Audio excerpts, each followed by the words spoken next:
മത നിയമം, ശരീഅത്ത് നിയമമാണ് വേണ്ടത് എന്ന് പറയുന്ന ഒരു വിഭാഗം യുവാക്കൾ, നമ്മൾ വിചാരിക്കുന്നത് യുവതലമുറകളിലൂടെയാണ് ഈ ശരീഅ നിയമത്തിനും അപരിഷ്കൃതമായ ഗോത്ര രീതികൾക്കും മാറ്റം ഉണ്ടാക്കേണ്ടത് എന്നാണ് നമ്മൾ ചിന്തിക്കുന്നത്. അതുകൊണ്ട് യുവതയ്ക്കാണ് കൂടുതൽ ബോധവൽക്കരണം നടത്തേണ്ടത്. ഈ മതം എന്താണെന്നും ഈ മതം വിഭാവനം ചെയ്യുന്ന തീവ്രവാദ ആശയങ്ങൾ എന്താണെന്നും യുവതലമുറ പഠിക്കണം, മനസ്സിലാക്കണം. അവരിൽ നിന്നും ബോധമുള്ള ഒരു ജനത ഉയർന്നു വരണം എന്ന് ആഗ്രഹിക്കുമ്പോൾ എന്താണ് ഈ യുവത ചിന്തിക്കുന്നത്? ഇതുപോലെയുള്ള യുവാക്കൾ നമ്മുടെ നാടിനെ വലിയ രൂപത്തിലുള്ള അപമാനമുണ്ടാക്കുമെന്ന് പറയാതെ വയ്യ. ദൂരവ്യാപകമായിട്ടുള്ള പ്രത്യാഘാതങ്ങൾക്ക് ഈ യുവാക്കൾ ഇട വരുത്തും, യാതൊരു സംശയവുമില്ല. നോക്കിക്കോ എന്താണ് ഈ യുവാവിന് പറയാനുള്ളതെന്ന്. ഇസ്രായേൽ പലസ്തീൻ യുദ്ധത്തിനെ കുറിച്ച് ഒരാൾ വീഡിയോ ചെയ്തപ്പോൾ അതിന്റെ താഴെ ഒരു വ്യക്തി ഇസ്രായേലിനെ സപ്പോർട്ട് ചെയ്തൊരു കമന്റ് ചെയ്തു. അതിന് റിപ്ലൈ ആയിട്ട് ഞാൻ ഒരു കമന്റ് ചെയ്തപ്പോൾ എന്റെ കമന്റ് മെൻഷൻ ചെയ്ത് ഒരാൾ, ഒരു മുഖമില്ലാത്ത വ്യക്തി, ഒരു റീൽ ചെയ്തു, അത്യാവശ്യം റീച്ച് ആയി. എന്നിട്ട് എന്റെ ഡി എമ്മിലും കമന്റ് ബോക്സിലും വന്ന് നല്ല മാന്യമായ വാക്കൊക്കെ പറഞ്ഞു. അത് ഞാൻ സ്ക്രീൻ റെക്കോർഡും സ്ക്രീൻഷോട്ടൊക്കെ ചെയ്ത് വെച്ചിട്ടുണ്ട്. പിന്നെ ഞാൻ എഴുതിയ കമന്റ് ഒരു വർഗീയതയാണ്, അല്ലെങ്കിൽ ഒരു തീവ്രവാദമാണ് എന്നൊക്കെ പറഞ്ഞ് പ്രചരിക്കുന്നു. അപ്പോ മാന്യമായ വിമർശനങ്ങൾ ആർക്കും വിമർശിക്കാം, ഏത് മതത്തിലുള്ളവരായാലും ആരെയായാലും. മോനെ, അതിന് ഇസ്ലാമിനെ കുറിച്ച് വിമർശിക്കുമ്പോൾ മാന്യത പ്രതീക്ഷിക്കരുത്. അത് നിനക്കറിയാത്തത് കൊണ്ടാ ഇസ്ലാം എന്താണെന്ന്. പ്രവാചകനെ കുറിച്ച് വിമർശിക്കുമ്പോൾ എന്തു മാന്യതയാണ് നിങ്ങൾ പ്രതീക്ഷിക്കുന്നത്? ശൈശവ ഭോഗത്തെ കുറിച്ച് പറയുന്നതിൽ മാന്യത നിങ്ങൾക്ക് ഉണ്ടാകുമോ?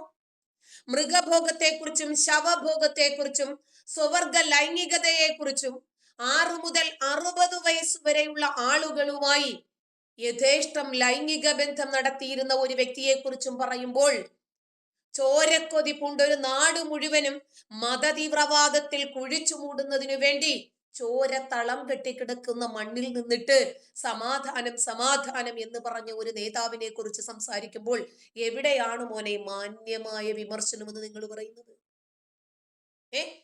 ഇതിനെയൊക്കെ സംബന്ധിച്ചു മാന്യമായിട്ട് എങ്ങനെയാ വിമർശിക്കാൻ പറ്റുന്നത്? ഇസ്രയേലിനെ സംബന്ധിക്കുന്ന ഒരു വാർത്തയുടെ താഴെ വന്ന കമന്റ് എന്താണ് എന്ന് ഓൻ പറഞ്ഞിട്ടില്ല.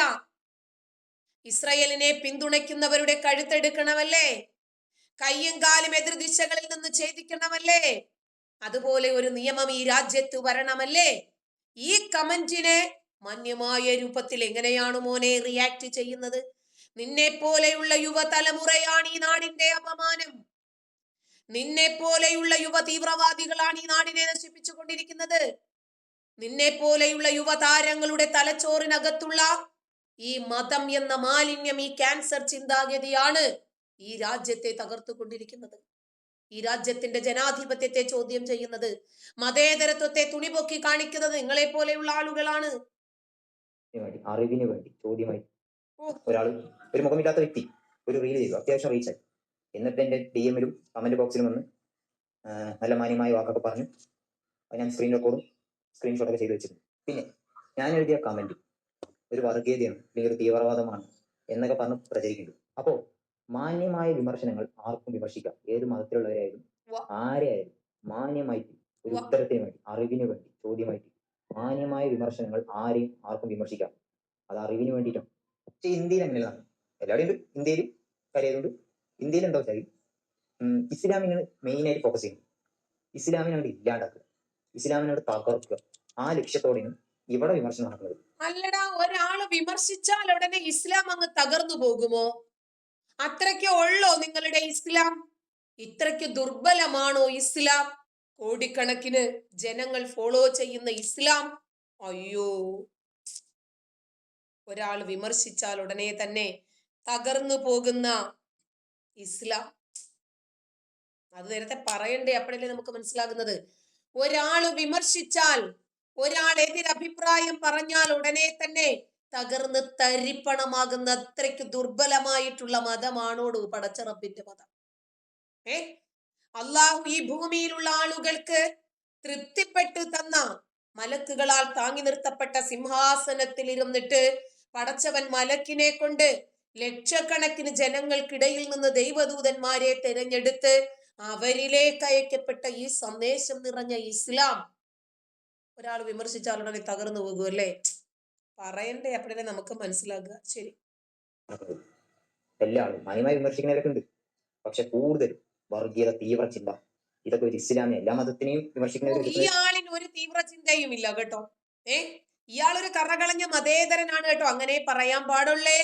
കാരണം ഇസ്ലാമിനെ, എന്റെ പ്രവാചകനെ ആരെങ്കിലും വിമർശിച്ചാൽ മതപരമായ ശിക്ഷാരീതി ഞാൻ കയ്യിലെടുക്കുമെന്ന് പറഞ്ഞ വ്യക്തിയായ ആ മതത്തിനു വേണ്ടി, ആ പ്രവാചകനു വേണ്ടി, ആ ഇസ്ലാമിനു വേണ്ടി, ആ പടച്ചവനു വേണ്ടി ഞാൻ ഷഹീദാകുമെന്ന് പറഞ്ഞ വ്യക്തി അയാൾ തന്നെ അത് പറയുന്നുണ്ട്, കേൾക്കാം. എന്നിട്ട് അയാള് അയ്യോ എന്തൊരു മതേതരത്വമല്ലേ. എങ്ങനെയാണ് എല്ലാവരും ഉണ്ട്, ഇന്ത്യയിലും കാര്യമുണ്ട്. ഇന്ത്യയിൽ എന്താ വെച്ചാൽ ഇസ്ലാമിന് മെയിനായിട്ട് ഫോക്കസ് ചെയ്യും, ഇസ്ലാമിനോട് ഇല്ലാണ്ടാക്കുക, ഇസ്ലാമിനോട് തകർക്കുക. ആ ലക്ഷ്യത്തോടെയാണ് ഇവിടെ വിമർശനം നടക്കുന്നത്. എല്ലാ ആളും മാന്യമായി വിമർശിക്കുന്നവരൊക്കെ ഉണ്ട്, പക്ഷെ കൂടുതൽ വർഗീയത, തീവ്ര ചിന്ത, ഇതൊക്കെ ഒരു ഇസ്ലാമിനെ എല്ലാ മതത്തിനെയും വിമർശിക്കുന്നവർ എതിർക്കുന്നവരുണ്ട്, പക്ഷെ ഇസ്ലാമിനെയാണ് കൂടുതൽ എന്താ പറയാ വിമർശനം, അല്ലെങ്കിൽ മുഹമ്മദ് നബിയുടെ പച്ചയ്ക്ക് തെറി, വിവാഹത്തിനെ കുറിച്ചിട്ടുള്ള കാര്യങ്ങളും അള്ളാഹുവിനെ മുഹമ്മദ് നബിയുടെ വിവാഹത്തെ കുറിച്ച് എന്തുവാ നമുക്ക് നല്ലത് പറയാനുള്ളത്? എന്തെങ്കിലും ഒന്ന് രണ്ട് നല്ലത് നീ അങ്ങ് പാണ. മുഹമ്മദ് നബിയുടെ നല്ലത് എന്തുവാടാ പറയാനുള്ളത്? 6 വയസ്സുള്ള കൊച്ചിനെ കണ്ടപ്പോൾ ലിംഗം എഴുന്നേറ്റു, ആ കൊച്ചിനെ കെട്ടി, അത്രേ ഉള്ളു കാര്യം. അത് പറയുമ്പോ അതിനകത്ത് എന്ത് മാന്യതയാണ് നീ പ്രതീക്ഷിക്കുന്നത്? നല്ല നല്ല ഉസ്താദുമാരെ പിന്നീട് വിമർശിക്കുന്നു. അതായത് ചീത്ത, ഒരിക്കലും ഒരു മനുഷ്യനെ അംഗീകരിക്കാൻ പറ്റാത്ത പോലെ വിമർശനമൊന്നും ഇസ്ലാമിന് ഒന്നും സംഭവിക്കാൻ പോകില്ല. പിന്നെ വിമർശിക്കുമ്പോൾ അല്ല, ഇസ്ലാമിനൊന്നും സംഭവിക്കത്തില്ല. ആദ്യം ഇവനല്ലേ പറഞ്ഞത് ഇസ്ലാമിനെ തകർക്കുന്നു എന്ന്. പിന്നീട് ഇപ്പൊ പറയുന്നത് ഇസ്ലാമിനൊന്നും സംഭവിക്കത്തില്ല എന്ന്. ഏതെങ്കിലും ഒന്നിൽ ഉറച്ചു നിൽക്കു സുഹൃത്തെ. മാന്യമായിട്ട് വിമർശിക്കണമെന്ന്. അല്ല, ഈ പ്രവാചകനെ എന്ത് മാന്യതയാ, പ്രവാചകന്റെ വിവാഹവും മറ്റുമൊക്കെ നമ്മുടെ ഉസ്താദിനെയൊക്കെ എടുത്ത് വിമർശിക്കുന്നത്. എന്നിട്ട് മുസ്ലിമായി ജനിച്ച എനിക്ക് അത് പ്രതികരിക്കാതിരിക്കാൻ പറ്റില്ല. ഇസ്ലാം അനുവദിച്ച രീതിയിൽ ഞാൻ പ്രതികരിക്കും. ഇസ്ലാം അനുവദിച്ച രീതിയിൽ ഞാൻ പ്രതികരിക്കും കേട്ടോ. അതിനകത്തുണ്ട് ഒരു തീവ്രവാദം. ഇസ്ലാം പറഞ്ഞ എന്താ? അള്ളാഹുവിനെയും അവന്റെ റസൂലിനെയും എതിർത്താൽ എതിർ ദിശകളിൽ നിന്ന് കൈകാലുകൾ ഛേദിക്കണം, നാട് കടത്തണം, കൊല്ലണം. ആ ശിക്ഷ അവൻ നടപ്പിൽ വരുത്തുമെന്ന്. കഴുത്തിൽ കത്തി വെച്ചാലും ഞാൻ പ്രതികരിക്കേണ്ട രീതിയിൽ പ്രതികരിക്കും. ഇസ്ലാം എങ്ങനെയാണ് അനുവാദം തന്നത് ആ രീതിയിൽ ഞാൻ പ്രതികരിക്കും. ഇനി ഞാൻ എഴുതിയ കമന്റ് നോക്കി, ഇസ്ലാമിനും മുഹമ്മദ് നബിക്കും എതിരെ പ്രവർത്തിക്കുന്നവരെ, അതായത് അതിരുവിട്ട് നിയമവിരുദ്ധമായി പച്ചയ്ക്ക് അതിരുവിട്ട് പ്രവർത്തിക്കുന്നവരെ, അതായത് ഇസ്ലാമിക വിമർശനമായാലും, ക്രിസ്ത്യാനികൾ അവരുടെ മതത്തിലുള്ള വിമർശനമായാലും, ഹിന്ദു അവരുടെ മതത്തിലെ വിശ്വസയിലും, ഏത് മതത്തിലായാലും ഞാൻ ഇസ്ലാം വിശ്വസിക്കുന്നുണ്ട്, ഞാൻ ആ കാര്യം ഇസ്ലാമിനെ വിശ്വസിച്ച് പറഞ്ഞു. ഇങ്ങനെ പ്രവർത്തിക്കുന്നവർക്ക് അവരുടെ കൈകാലുകൾ വെട്ടണം, ഇല്ലെങ്കിൽ കൊല്ലണം എന്ന നിയമം ഇന്ത്യയിൽ വരണം എന്ന് ഞാൻ കമന്റ്. അതായത് ആ നിയമം ഞാൻ കൊണ്ടുവരണമെന്നില്ല, ഇന്ത്യ നടപ്പിലാക്കണമെന്നാണ് ഞാൻ കമന്റ്. മനസ്സിലായോ നിങ്ങൾക്ക്? അയ്യോ എന്തൊരു മതേതരത്വം, എന്തൊരു മതേതരത്വം! അയ്യോ കവിഞ്ഞൊഴുകുന്ന മതേതരത്വം. ഇങ്ങനൊന്നും പറയല്ലേ കാക്കാ, വിഷമമായി പോകും. അള്ളാഹുവിനെയും അവന്റെ റസൂലിനെയും എതിർക്കുന്നവരെ, വിമർശിക്കുന്നവരെ, അംഗീകരിക്കാത്തവരെ, അനുസരിക്കാത്തവരെ എതിർദിശകളിൽ നിന്ന് കൈകാലുകൾ ഛേദിച്ചു കളയണം, കൊന്നുകളയണം എന്നുള്ള ശിക്ഷാരീതി ഈ സ്വതന്ത്ര ഭാരതത്തിൽ കൊണ്ടുവരണം എന്ന് കാക്കാക്കുട്ടി ആഗ്രഹിക്കുന്നു. ഓക്കെ. അതിരുവിട്ട് നിയമവിരുദ്ധമായി പച്ചയ്ക്ക് അതിരുവിട്ട് പ്രവർത്തിക്കുന്നവരെ, അതായത് ഇസ്ലാമിക വിമർശനമായാലും, ക്രിസ്ത്യാനികൾ അവരുടെ മതത്തിലുള്ള വിമർശനമായാലും, ഹിന്ദു അവരുടെ മതത്തിലെ വിശ്വസയിലും, ഏത് മതത്തിലായാലും ഞാൻ ഇസ്ലാം വിശ്വസിക്കുന്നുണ്ട്, ഞാൻ ആ കാര്യം ഇസ്ലാമിനെ വിശ്വസിച്ച് പറഞ്ഞു. ഇങ്ങനെ പ്രവർത്തിക്കുന്നവർക്ക് അവരുടെ കൈകാലുകൾ വെട്ടണം, ഇല്ലെങ്കിൽ കൊല്ലണം എന്ന നിയമം ഇന്ത്യയിൽ വരണം എന്ന് ഞാൻ കമന്റ്. അതായത് ആ നിയമം ഞാൻ കൊണ്ടുവരണമെന്നില്ല, ഇന്ത്യ നടപ്പിലാക്കണമെന്നാണ് ഞാൻ കമന്റ്. ഇങ്ങനെയുള്ള നിയമം ഇന്ത്യയിൽ വന്നാൽ എല്ലാം റെഡിയാവും, അല്ലെങ്കിൽ ഓക്കെ ആവും, മീൻസ് എല്ലാം സമാധാനമാവും. ഇന്ത്യ വർഗീയത ഇല്ലാതെ ഈ നിയമത്തെ പേടിച്ച ആളുകളൊന്നും ചെയ്യില്ല. കാര്യങ്ങളും സോഷ്യൽ മീഡിയയിൽ കൂടി. നിഷ്കളങ്കമാണ് ചിന്താഗതി. ഈ നിയമത്തെ പേടിച്ച് ഒരാളും ഇസ്ലാമിനെ വിമർശിക്കാതിരിക്കണമെങ്കിൽ ഈ ശിക്ഷാരീതി കൊല്ലുക അല്ലെങ്കിൽ കൈകാലുകൾ വെട്ടുക എന്നത് ഇന്ത്യ നടപ്പിലാക്കണം, നരേന്ദ്രമോദി നടപ്പിലാക്കണമെന്ന് ഇപ്പൊ മനസ്സിലായി. പബ്ലിക്കായിട്ടാണെങ്കിലും ഇങ്ങനത്തെ പ്രവർത്തികളാരും ചെയ്യില്ല. അപ്പോ ലോകം സമാധാനത്തിലേക്ക് പോകും. പിന്നെ ഈ ശിക്ഷ നടപ്പിലാക്കണം. അല്ല മോനെ, ഈ നിയമം പ്രാബല്യത്തിലുള്ള ഇറാനിൽ സമാധാനമുണ്ടോ? സിറിയയിൽ സമാധാനമുണ്ടോ? ഈ നിയമം പ്രാബല്യത്തിലുള്ള തുർക്കി, സിറിയ, ഇറാൻ, ഇറാഖ്, അഫ്ഗാൻ ഉണ്ടോ സമാധാനം? വലിയ വശമില്ലെന്ന് തോന്നുന്നു കൊച്ചിനല്ലേ? ശരി. ഈ കൈകാലുകൾ വെട്ടണം, ഈ ശിക്ഷനെ ഇവിടെ നടപ്പിലാക്കണമെന്നില്ല. അത് ഇന്ത്യ കോടതി തീരുമാനിക്കും. അവര് ഇതിനെ ഒരു ജീവിതകാലം മുഴുവൻ മോനെ, അതിന് ഇന്ത്യൻ കോടതി ശരീരത്തിലോ അല്ല. അയ്യോ, ഇവനോട് ആരെങ്കിലും ഒന്ന് പറഞ്ഞു കൊടുക്കൂ. ജീവിതം അങ്ങനെ കൊടുക്കട്ടെ, അല്ലെങ്കിൽ കോടതി തീരുമാനിക്കുന്ന ഒരു ശിക്ഷ ഇന്ത്യ നടപ്പിലാക്കട്ടെ. ഞാൻ എന്റെ ഒരു മനസ്സിലൊരു ശിക്ഷ എനിക്ക് തോന്നി, അത് ഞാൻ കമന്റിലൂടെ പറഞ്ഞു. അതാണ്. ഏത് മതത്തിനെ വിമർശിച്ചാലും എല്ലാവരും, മുസ്ലിമായാലും ഹിന്ദുവായാലും ക്രിസ്ത്യനായാലും, ആരും ഏത് മതത്തിനെ അതിരുവിട്ട് നിയമവിരുദ്ധമായി വിമർശിക്കുന്നു ഇല്ലെങ്കിൽ അക്രമം ചെയ്യുന്നു, അവർക്ക് ഈ ശിക്ഷ നടപ്പിലാക്കും. അത് ഇസ്ലാമിനെ വിമർശിച്ചവർക്ക് മാത്രമല്ല, എല്ലാവരും. ഞാൻ മുസ്ലിം ആയതുകൊണ്ടാണ് ഇസ്ലാമിനെ മെൻഷൻ ചെയ്ത് ഞാൻ ആ കമന്റ് ഇട്ടത്. പിന്നെ അതിന്റെ താഴെ ഞാൻ എഴുതിയിട്ടായിരുന്നു, ലോകം മുഴുവൻ ഇസ്ലാം ഭരിക്കും, ഇനി അധിക ടൈമില്ലായിരുന്നു. എന്തുവാ പറഞ്ഞേ? വല്ലതും മനസ്സിലായോ? ആരും ഇസ്ലാമിനെ എതിർക്കരുത്, ആരും ഇസ്ലാമിനെ വിമർശിക്കരുത്. ലോകം മുഴുവനും ഇസ്ലാം ഭരിക്കും. എല്ലാം കൃത്യമാണല്ലോ. കാര്യം തന്നെ നിങ്ങൾക്ക് മനസ്സിലായല്ലോ. ഇവന്റെ മോന്ത സൂക്ഷിച്ചു നോക്ക്, കൂടുതൽ കാര്യങ്ങൾ നിങ്ങൾക്ക് അതിൽ നിന്ന് വായിച്ചെടുക്കാം. അതിന്റെ ഉദ്ദേശം മാസ്കിന്റെ പകുതിയാണ് ഈ താഴ്ത്തി വെച്ചിരിക്കണെന്ന് വിചാരിക്കല്ലേ. അല്ല. ഈസാ നബി അലൈഹി സ്വലാം ലോകത്ത് രംഗപ്രവേശനം ചെയ്യുമ്പോൾ പിന്നെ ഇമാം മഹദി എന്നറിയപ്പെടുന്ന നബി സല്ലല്ലാഹു അലൈഹി വസല്ലം തങ്ങളുടെ കുടുംബത്തിലെ മുഹമ്മദ് എന്നാണ് പേര്. നമ്മളൊക്കെ ഇമാം മഹദിയുടെ പേര് കാക്കാക്കുട്ടി സന്തോഷത്തോടു കൂടി മാറ്റിയിട്ടുണ്ട്, മുഹമ്മദ് എന്നാക്കി മാറ്റിയിട്ടുണ്ട് കേട്ടോ. ഇമാം മഹദി എന്ന് ഇനി ആരും പറയരുത്, ഇമാം മുഹമ്മദ് എന്ന് വേണം പറയാൻ. കേരളത്തിലൊക്കെ ഇമാം മഹദി എന്നാണ് അറിയപ്പെടുന്നത്. അങ്ങനെ ആ രണ്ട് വ്യക്തികളും ഭൂമിയിൽ രംഗപ്രവേശനം ചെയ്യും. അങ്ങനെ ഇസ്ലാമിക ശരീഅത്ത് അല്ലെങ്കിൽ ഇസ്ലാമിക സമാധാനം, ഇസ്ലാമിക നിയമം, നീതി ഈ ലോകത്ത് നടപ്പിലാക്കും. ലോകത്ത് പലരും, ഒരുപാട് പേര് ഇസ്ലാം സ്വീകരിക്കും, പലസ്തീനികൾ പുഞ്ചിരിക്കും, അങ്ങനത്തെ കാര്യങ്ങളൊക്കെ നടക്കാനുണ്ട്. ഇതൊക്കെ ഉദ്ദേശിച്ചാണ് ഈ കമന്റ് ഞാൻ എഴുതിയത്. പിന്നെ ഞാൻ ഇസ്ലാം മദ്രസയിൽ പോയിട്ടുണ്ട്, ഇസ്ലാം പഠിക്കുന്നുണ്ട്, അങ്ങനെ കാര്യങ്ങളൊക്കെ പഠിച്ചിട്ടുണ്ട്. ഇസ്ലാമിൽ ഒരിക്കലും ഉസ്താദുമാരും ഒരു അധ്യാപകരും എനിക്ക് ഇസ്ലാം തീവ്രവാദമാണ്, മറ്റു മതക്കാരെ ആക്രമിക്കണം, കത്തി കുത്തണം, വാളെടുത്ത് വെട്ടണം ഒന്നും ഞാൻ പഠിച്ചിട്ടില്ല, ഇസ്ലാമിൽ അങ്ങനെ പറയുന്നില്ല. പിന്നെ ഖുറാനിൽ പറഞ്ഞ ഓരോ യുദ്ധമുഖത്ത് പറഞ്ഞ കാര്യങ്ങൾ, നബി സല്ലല്ലാഹു അലൈഹി വസല്ലം തങ്ങളുടെ യുദ്ധമുഖത്ത് ഒരുപാട് കാര്യങ്ങൾ പറഞ്ഞിട്ടുണ്ട്. അതിന്ന് ഓരോ ആൾക്കാർ ദുർവ്യാഖ്യാനം ചെയ്യുന്നു മാത്രം. അപ്പൊ ഞാൻ ഈ കമന്റ് ഇട്ടതിന്റെ പൂർണ്ണമായ ഉദ്ദേശം മനസ്സിലാവേണ്ടവർക്ക് ഫുള്ള് വീഡിയോ കണ്ടു കഴിഞ്ഞാൽ അവർക്കത് മനസ്സിലാവും. ഇൻഷാ അല്ലാഹ്. ഞങ്ങൾക്ക് എല്ലാവർക്കും പൂർണ്ണമായും ആ വീഡിയോ കണ്ടു കഴിഞ്ഞപ്പോൾ നമ്മൾ ആ കമന്റ് വായിക്കാതെ തന്നെ, ആ വീഡിയോ കാണാതെ തന്നെ സുന്ദരനായിട്ടുള്ള സുഹൃത്ത്, നല്ല 916 മതേതരനായിട്ടുള്ള സുഹൃത്ത് തുറന്നു പറഞ്ഞപ്പോ നമുക്ക് മനസ്സിലായി കേട്ടോ. നമുക്ക് നന്നായിട്ട് മനസ്സിലായി, ലോകം മുഴുവനും ഇസ്ലാം ഭരിക്കും. ഇസ്ലാമിനെ ആരും എതിർക്കാൻ പാടില്ല. ഇസ്ലാമിനെ ആരെങ്കിലും എതിർത്ത് കഴിഞ്ഞാൽ അവന് ഇന്ത്യൻ ശിക്ഷാ നിയമത്തിൽ കൊണ്ടുവരണമെന്ന് അവന്റെ തലയെടുക്കാൻ, അവന്റെ കൈകാലുകൾ എടുക്കാനുള്ള ഒരു ശിക്ഷാരീതി ഇവിടെ കൊണ്ടുവരണം. കാര്യം പറയാതെ തന്നെ നിങ്ങൾക്ക് ഇനി ബോധ്യപ്പെട്ടു എന്ന് തന്നെയാണ് ഞാൻ വിചാരിക്കുന്നത്. ഇത്രയേ ഉള്ളൂ കാര്യം.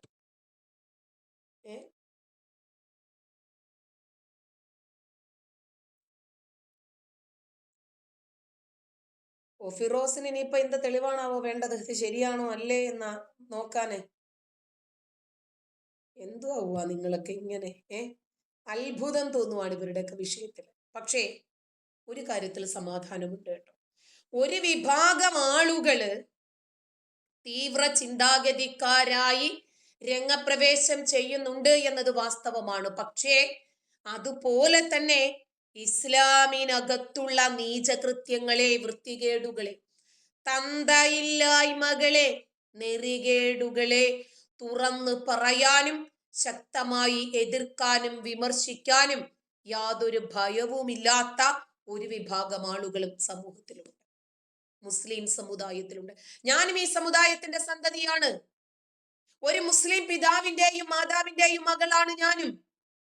പക്ഷേ ഇതിനകത്തുള്ള തെമ്മാടിത്തരങ്ങളെ, രാജ്യവിരുദ്ധതകളെ, മാനവിക വിരുദ്ധതകളെ, സ്ത്രീ വിരുദ്ധതകളെ തുറന്നു പറയണം എന്ന് നിബന്ധനയുള്ള ആളാ ഞാൻ, എന്ന് നിർബന്ധിക്കുന്ന ആളാ ഞാൻ.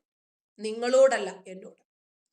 എന്റെ അഭിപ്രായം എന്താണോ അത് തുറന്നു പറയാൻ ഈ രാജ്യം എനിക്ക് സ്വാതന്ത്ര്യം നൽകുന്നുണ്ട്. അത് ഞാൻ പറയും. നിങ്ങൾ പറയണമെന്ന് എനിക്ക് നിർബന്ധവുമില്ല. നിങ്ങൾ പറയണം എന്ന് ഞാൻ നിർബന്ധം പിടിച്ചാൽ മാത്രമാണ് ഞാനൊരു തീവ്രവാദിയാകുന്നത്. ഓക്കെ, ആ നെയിം ഗേൾ, എൻ്റെ ഉമ്മായെ എന്ത് ചെയ്യണം എന്ന് ഞാൻ തീരുമാനിച്ചോളാം. അത് പറയാൻ നീ ആരാ? ഇസ്ലാം എന്താ നിന്റെ തന്തയ്ക്ക് സ്ത്രീധനം കിട്ടിയതോ? ആണോ? നെയിം ഗേൾ ആണോ എൻ്റെ ഉമ്മ എന്തിനാ പള്ളിക്കാട്ടിൽ അടക്കിയത് എന്ന്? ഇസ്ലാം എന്ന് പറഞ്ഞാൽ നിന്റെ തന്തയ്ക്ക് തറവാട് സ്വത്തായി കിട്ടിയതല്ല. അതുകൊണ്ട് പോയൊരു മൂലയ്ക്ക് സുബ്ഹാനല്ലാഹ് പറഞ്ഞുകൊണ്ട് പോയിരുന്നോ വെച്ചല്ല. അപ്പൊ ഇതുപോലെയുള്ള ചില കീടങ്ങൾ നമുക്കിടയിലുണ്ട്. അപ്പോ ഒരു സ്ത്രീയുടെ വാക്കുകൾ നിങ്ങളൊന്ന് സൂക്ഷിച്ച് ശ്രദ്ധിച്ച് കേട്ടോ. ഇത് ചില്ലിട്ട് വെക്കേണ്ടുന്ന വാക്കുകളാണ്. ഈ 3 അലോക്കാർഡിന് കോൾ ചെയ്തു. പിന്നെ നെറ്റ് ഉണ്ടായിരുന്നു, നെറ്റിൽ വിളിച്ചിട്ടൊന്നും ക്ലിയർ ആകാത്തോണ്ട് അലോക്കാർഡ് തന്നെ വാങ്ങി. എന്താന്ന് വെച്ചാല് എന്റെ ആങ്ങളെന്റെ മോള് ഇപ്പൊ 6ാം ക്ലാസ്സിലാണ് മദ്രസ പഠിക്കുന്നത്. ഉസ്താദ് പിന്നെ സദർ ഉസ്താദ് വിളിച്ചു വരുത്തിയിട്ട് ഖുർആൻ ഓതിപ്പിക്കുമ്പോ അടുത്ത് നിർത്തുക. പിന്നെ മേശപ്പുറത്ത് മുസായി വെക്കുക, ഉസ്താദ് കസേരയിൽ ഇരിക്കുക. എന്നിട്ട് ഉസ്താദ് ഇങ്ങനെ ഉയ്യ. ഇത് കുട്ടി എന്താക്കി, എന്നെ വിളിച്ചപ്പോ ഇങ്ങനെ പറഞ്ഞു. ഇന്ന് രാവിലെ ഞാൻ വിളിച്ചേരം എന്നോട് പറഞ്ഞ് ഇന്നിന്റെ പോലെയൊക്കെ വിഷയങ്ങള് എല്ലാരും ഉസ്താദ് ഇങ്ങനെ ചെയ്യുന്നുണ്ട്. അങ്ങനെ ഞാൻ പള്ളി കമ്മിറ്റിന്റെ പ്രസിഡന്റിനെ വിളിച്ചു ആദ്യം. അന്നേരം പറഞ്ഞു നിങ്ങൾ ഇനി അതൊരു വിഷയമാക്കണ്ട, അത് ഉസ്താദിനെ ഞങ്ങൾ പറഞ്ഞ് ഉപദേശിച്ച് അങ്ങ് നേരാക്കിക്കോളുന്നേ. അന്നേരം എനിക്ക് തോന്നി അത് ഞാൻ അങ്ങനെ പോയാൽ ശരിയാവില്ലാണ്. അങ്ങനെ ഞാൻ നാട്ടിലുള്ള 2-3 ചെക്കന്മാരെ വിളിച്ചു, നമ്മളെ മഹലിലുള്ളവരെ. അങ്ങനെ ഓലെ വിളിച്ചിട്ട് ഞങ്ങൾ കാര്യങ്ങളൊക്കെ പറഞ്ഞു. അങ്ങനെ കാര്യങ്ങളൊക്കെ പറഞ്ഞു കഴിഞ്ഞപ്പോ ഓലെന്താക്കി, ഉസ്താദിനെ പോയി കണ്ട്. അങ്ങനെ ഉസ്താദ് പറഞ്ഞ് അടുത്ത് നിർത്തുന്നുണ്ട് എന്നേ ഉള്ളൂ, അല്ലാണ്ട് ഞാൻ തൊടലില്ലാന്ന്. അന്നേരം മക്കളെയൊക്കെ വിളിച്ചു, സ്കൂളിൽ പോയ മക്കളെല്ലാം തിരിച്ച് വിളിച്ച് കൊണ്ടുവന്ന് എല്ലാരും പറഞ്ഞു അങ്ങനെ ചെയ്യലുണ്ട് ഉസ്താദ് എന്ന്. 6ാം ക്ലാസ് എന്ന് പറയുമ്പോ ചെറിയ മക്കളല്ലേ, 11 വയസ്സ്. വിടുവോ ഞാൻ? അങ്ങനെ നിങ്ങൾക്ക് ആരാ ഇത് പറഞ്ഞത്, ഇങ്ങനെ തെറ്റിദ്ധരിപ്പിക്കുകയാണ്. അന്നേരം പറഞ്ഞ് മക്കള് ഉമ്മമാരോട് പറഞ്ഞ് എന്നിട്ടാണെന്ന്. അന്നേരം അവിടെ എല്ലാവർക്കും അത്ഭുതം. എന്താ വെച്ചാൽ ഇത്രയും ദിവസം 1-1.5-2 മാസത്തോളായി ഇത് സംഭവം നടക്കാൻ തുടങ്ങിയിട്ട്. കൊടുത്തു പണി. ഓനിപ്പോ എന്താ പറയാ അടിച്ചു തെളിച്ച് കൊണ്ടാക്കിയിട്ടുണ്ട്. ആടുന്ന് പിന്നെ ഊരിപ്പോരും, അത് വേറെ വിഷയം. എന്നാലും ഇതൊക്കെ നമ്മളെ നാട്ടിലുള്ള പെണ്ണുങ്ങന്മാരെ പറയണം ആദ്യം. കാരണം ഉസ്താദിന്റെ ചെലവ് എന്ന് പറയുമ്പോ രാവിലെ നമ്മളവിടൊക്കെ രാവിലെ എണീച്ച് ചോപ്പർ കൊടുത്ത് മാർക്കറ്റിലേക്കാ. ഉസ്താദിന് പിന്നെ ഉച്ചക്കത്തേക്ക് മീൻ പൊരിച്ചത്, രാത്രി ചിക്കൻ കറി വെച്ചത്, ഒന്ന് സൽക്കാരം എന്താന്നാ കൊഴിപ്പിക്കല്ലേ. അന്നേരം ഈ ഹോർമോണെല്ലാം തങ്ങി നിൽക്കുമ്പോ മക്കളല്ലേ നേരെ തിരിയാ. ഉമ്മമാര് തീറ്റിക്കുന്ന മക്കളെ ഒരു സൈസ് ആക്കുന്നു, അത്രേ ഉള്ളൂ. കള്ള പഠിപ്പൂസില് എന്റെ പൊന്നുമോനെ, ഇത് എല്ലാവരും കേൾക്കണം, എല്ലാവരും. കാരണം ഗൾഫിലുള്ള പ്രവാസികളെ ഭാര്യമാർക്ക് ഉസ്താദുമാരെ സൽക്കരിക്കുന്ന കാര്യത്തിൽ എന്തൊരു ശുഷ്കാന്തിയാന്നറിയോ. ഫുഡ് ഉസ്താദിന്റെ ചെലവ് എന്ന് പറഞ്ഞു കഴിഞ്ഞാൽ മക്കൾക്ക് കൊടുത്തില്ലെങ്കിലും ഒരു ഉസ്താദിന് കൊടുക്കണം. എന്താ ഉസ്താദിന് എന്താ പ്രത്യേകത? ഉസ്താദ് മനുഷ്യൻ തന്നെയല്ലേ, മക്കളെ കഴിഞ്ഞിട്ട ഉസ്താദ്. അല്ലാണ്ട് ഉസ്താദിനല്ല ആദ്യം എന്തോ സൽക്കരിക്കണം. സ്വന്തം മക്കൾക്ക് മീനൊന്നും ഇല്ലെങ്കിലും വേണ്ടില്ല. ഒരു ഷീജാനുജുമോ എന്ന് പറയാണ്, നിങ്ങൾ വിമർശിക്കും തോറും ഇസ്ലാം വളരുന്നതേ ഉള്ളത്. മോളോ പെങ്ങളോ വല്ലതും ഉണ്ടെങ്കിൽ ഉസ്താദിന് വേണ്ടി കൂട്ടിക്കൊടുക്കടാ പോ. അങ്ങ് തിന്നൂടെന്ന് പറയും. ഉസ്താദിന്റെ ചെലവ് എന്ന് പറയുമ്പോ രാവിലെ അങ്ങ് ഇറങ്ങും പെണ്ണുങ്ങന്മാര് ചോപ്പർ കൊടുത്ത് അതോ ഇറച്ചി, മീന്, പത്തിരി, സ്പെഷ്യൽ എല്ലാം. എന്താ ഉസ്താദ് ഇവരാരും മതം വിട്ടവരല്ല, മതവിമർശകരല്ല, അനുഭവസ്ഥരാ.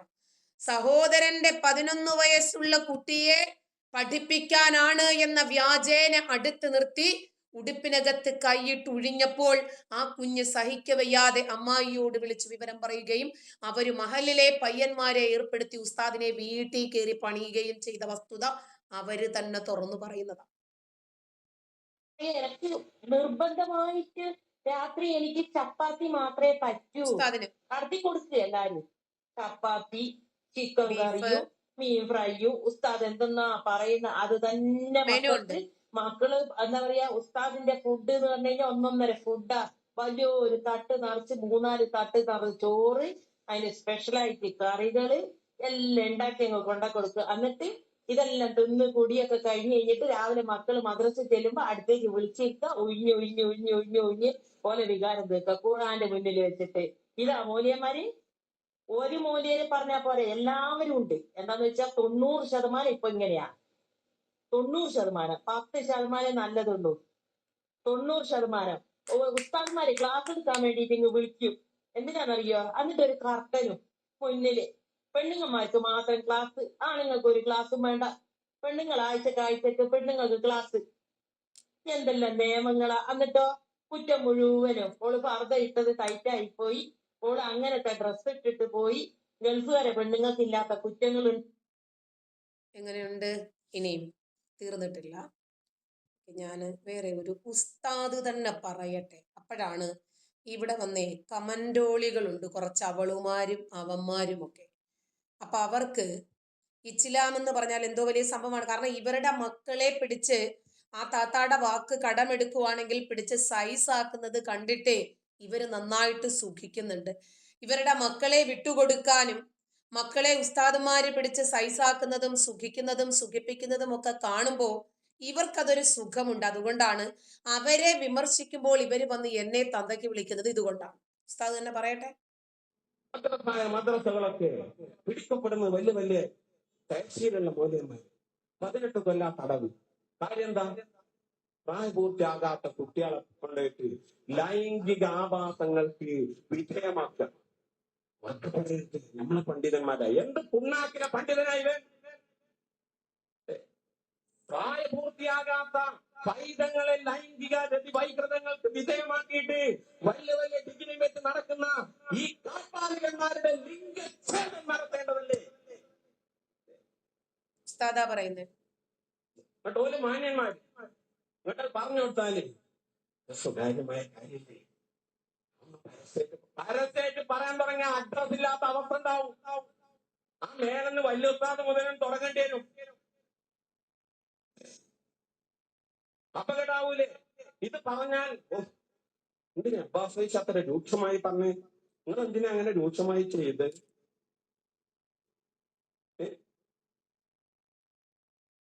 സാധാരണക്കാര് ചെയ്യോ അത്? പള്ളി കാണുമ്പോ ബഹുമാനമല്ലേ സാധാരണക്കാരന്റെ മനസ്സിൽ? പള്ളി കാണുമ്പോ ആദരവല്ലേ സാധാരണക്കാരന്റെ മനസ്സിൽ? പള്ളി കാണുമ്പോ ഇത് അള്ളാഹുവിന്റെ പരിശുദ്ധമായ ഭൂമിയിലെ ശിആറാണെന്ന ചിന്തയല്ലേ സാധാരണക്കാരന്റെ മനസ്സിൽ? അത് കാണുമ്പോ ഇവിടെ പരക്കുള്ള നമുക്ക് പറ്റണത് നോക്കുന്ന ചിന്ത ഒരു സമൂഹത്തിന് നേതൃത്വം കൊടുക്കുന്ന ആളുകളുടെ ഹൃദയത്തിൽ വളർന്നു വരുന്ന രീതിയിൽ ഒരു സമൂഹം നിബന്ധിക്കുകയും അവരൊക്കെ ഈ ഉമ്മത്തിന്റെ വലിയ നേതാക്കന്മാരാണ് എന്ന് പരിചയപ്പെടുത്തുകയും ചെയ്യുന്ന ദാരുണമായ രംഗത്തോട് സമരം ചെയ്യുക തന്നെ ചെയ്യുമെന്നാണ് പുതുപുത്തമാൻ പ്രഖ്യാപിക്കുന്നത്. അവരെ ഹൃദയത്തെ നന്നാക്കണം, അവരെ ആട്ടിയോടിക്കല്ല. പൊന്നു ഹബീബന്മാരെ അപ്പണിന് ശരിയല്ല, മാറണ്ടേ? മദ്രസകൾ നടത്തിക്കോളി, ഖുർആൻ പഠിപ്പിക്കണം, ഹദീസ് പഠിപ്പിക്കണം, ഫിഖ്ഹ് പഠിപ്പിക്കണം, സുന്നത്ത് ജമാഅത്ത് പഠിപ്പിക്കണം. ഈമാൻ ഹൃദയത്തിൽ വേണം. അല്ലെങ്കിൽ പഠിപ്പിക്കൽ അങ്ങനെ നടക്കും, പുറത്ത് പടക്കല് വേറെ നടക്കും.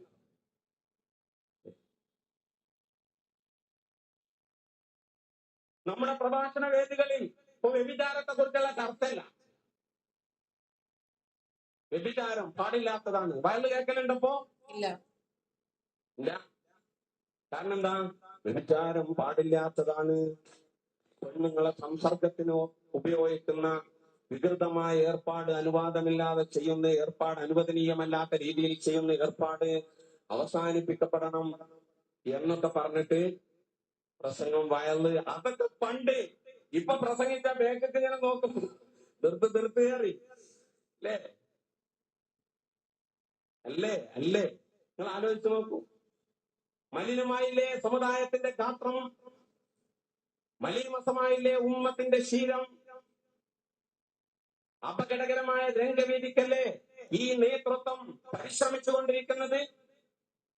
ഒരു നേതാവിനോട് കോളേജിൽ നടക്കുന്ന കുഴപ്പങ്ങളെ കുറിച്ച് ഓർമ്മപ്പെടുത്തിയിട്ട് രക്ഷിതാവ് പറയാണ്, എന്റെ കുട്ടിക്കൂടെ അന്തി ഉറങ്ങാൻ അനുവദിക്കുന്നില്ല ഉസ്താദുമാരും കുട്ടിയാണെന്ന് പറഞ്ഞപ്പോ അതൊക്കെ സാമൂഹ്യ ജീവിതത്തിൽ സ്വാഭാവികമാണ്. ഓന്റെ ചോട്ടാണി കുട്ടിക്കല്ലേ പൊട്ടിക്കണ്ടേ എന്നൊക്കെയാണ് നമുക്ക് പറയേണ്ടത്. പക്ഷെ ഇവിടുന്ന് അങ്ങനെയൊന്നും പറയാൻ പറ്റൂലല്ലോ.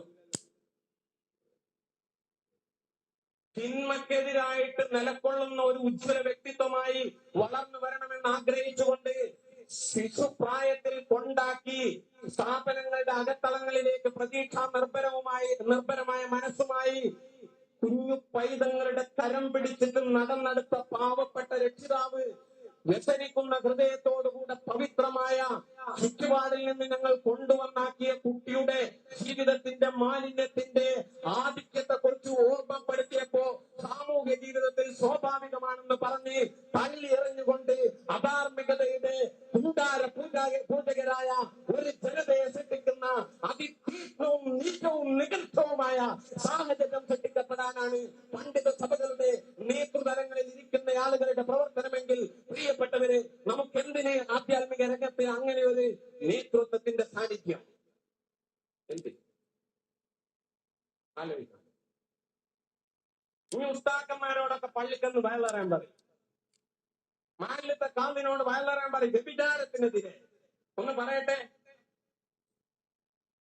സ്വവർഗ സംഭോഗത്തിനെതിരെ, ആൺകുട്ടികളുമായി സംലയത്തിൽ ഏർപ്പെടുന്ന സംസർഗത്തിൽ ഏർപ്പെടുന്ന പ്രസംഗം പള്ളിക്കെന്ന് നടക്കുമ്പോ ജമാഅത്തിൽ കൂടാൻ വേണ്ടിയിട്ട് ജുമാക്ക് കൂടാൻ വേണ്ടി വന്ന കുട്ടികളൊക്കെ കീഴ്പ്പെടുത്തിയാണ്. പിന്നെ ഉസ്താദേ അത് നമ്മളോട് വേണോ?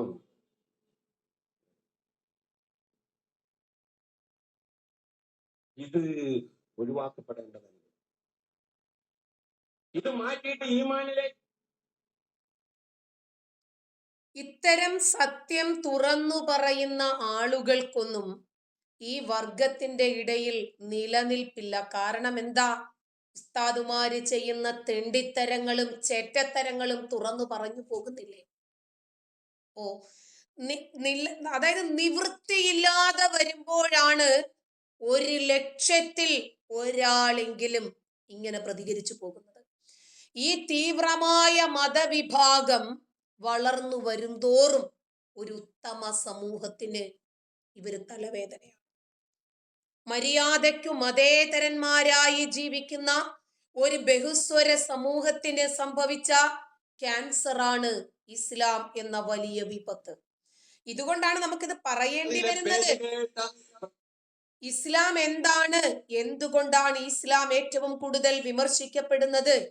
ഇസ്ലാമിനെ നിരന്തരം വിമർശിക്കാനും ഇതുപോലെയുള്ള തീവ്രവാദികളെ പബ്ലിക്കിനോട് എടുത്ത് കാണിക്കാനും കാരണം ഇതിനകത്ത് കുറച്ച് പുഴുക്കുത്തുകളുണ്ട്. പക്ഷേ നല്ലവരായിട്ടുള്ള കുറച്ച് ആളുകളും ഉണ്ട് കേട്ടോ, ഇല്ല എന്ന് പറയുന്നില്ല. അപ്പം ഇവരെ ഏതൊക്കെ രൂപത്തിലാണ് നമ്മുടെ സമൂഹത്തിൽ തീവ്രവാദവും അന്യമത വിദ്വേഷവും വാരി വിതറുന്നത് എന്ന് ചിന്തിച്ചു നോക്കാം. നമ്മൾ വെറുതെ പറയുന്നതല്ല, ഇതിനൊക്കെ 100% എവിഡൻസുകളുണ്ട്. ആദ്യം വന്ന ഭീകരൻ എന്താ പറഞ്ഞത്? ചെക്കനൊരു 10-22 വയസ്സല്ലേ ഉണ്ടാവുള്ളൂ. എൻ്റെ മോനും 22 വയസ്സുണ്ട്. അതിനൊന്നും ഇങ്ങനെ ചിന്തിക്കാൻ പോലും പറ്റില്ല.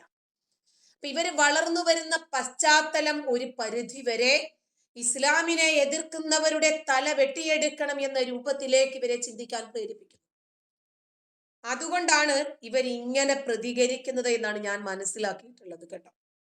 കഴിഞ്ഞിട്ടില്ല.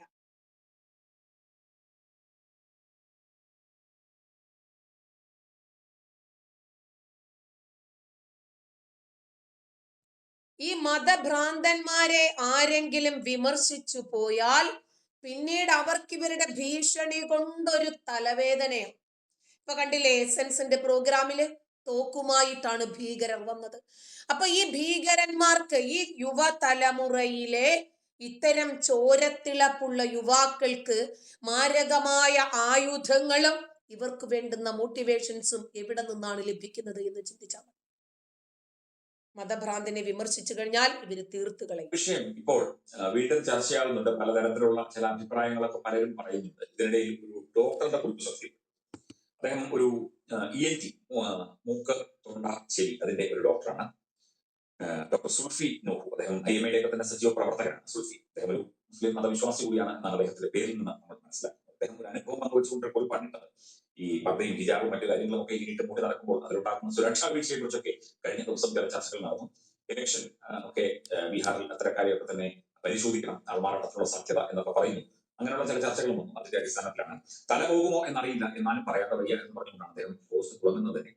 കഴുത്തുൾപ്പെടെ തല മുഴുവൻ കാണും. ഒരു ഡോക്ടറെ ചികിത്സിക്കണമെങ്കിൽ തീർച്ചയായിട്ടും നമ്മുടെ രോഗാവസ്ഥ മനസ്സിലാക്കണമെങ്കിൽ നമ്മളെ തൊട്ടു നോക്കാതെയോ പരിശോധിക്കാതെയോ അല്ലെങ്കിൽ ഒബ്സർവ് ചെയ്യാതെയോ പറ്റില്ല.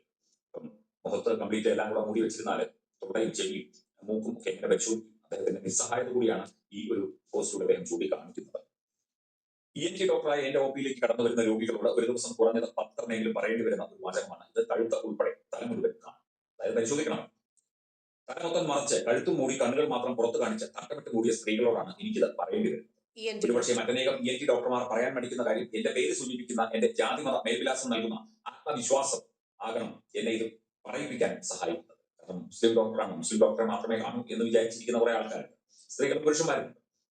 വേറെ ജാതിയിൽപ്പെട്ടവരോ അല്ലെങ്കിൽ വേറെ മതവിശ്വാസത്തിൽപ്പെട്ടവരോ ഒന്നും കാണാൻ അവർ കൂട്ടാക്കി. ഒരിക്കലും ഓർമ്മയുണ്ടോ, ഞാൻ പറഞ്ഞിട്ടുണ്ടെന്ന് തോന്നുന്നു ഒരിക്കലും തത്വമയില് ഇടുക്കിയിലെ ഒരു സ്ത്രീ, മുസ്ലിം സ്ത്രീ വെള്ളത്തിൽ ഒഴുകിപ്പോയപ്പോൾ ആരോപിക്കാൻ ചെന്നു. അടുത്ത റബ്ബർ വെക്കുന്ന ആരോപിക്കാൻ നടത്തി. എന്റെ ഇക്ക അല്ലാതെ ആരും എന്നെ തുടരുത്, ഞാൻ ഒഴുകി ചത്തോട്ടെ എന്നായിരുന്നു ആ സ്ത്രീ എന്ന് പറഞ്ഞത്. കഥയാണെന്ന് അറിയില്ല, ഒരാൾ പറഞ്ഞതാണ്. എന്തായാലും അതൊന്നും നോക്കാതെ കുറെ ആളുകൾ ചേർന്ന് അവരെ രക്ഷപ്പെടുത്തി. ഇങ്ങനെ തുടർത്ത് വരെ പറയാൻ എന്നെ പ്രേരിപ്പിച്ചു. അഫ്ഗാനില് ഭൂകമ്പം ഉണ്ടായ സമയത്ത് എന്താ സംഭവിച്ചത്?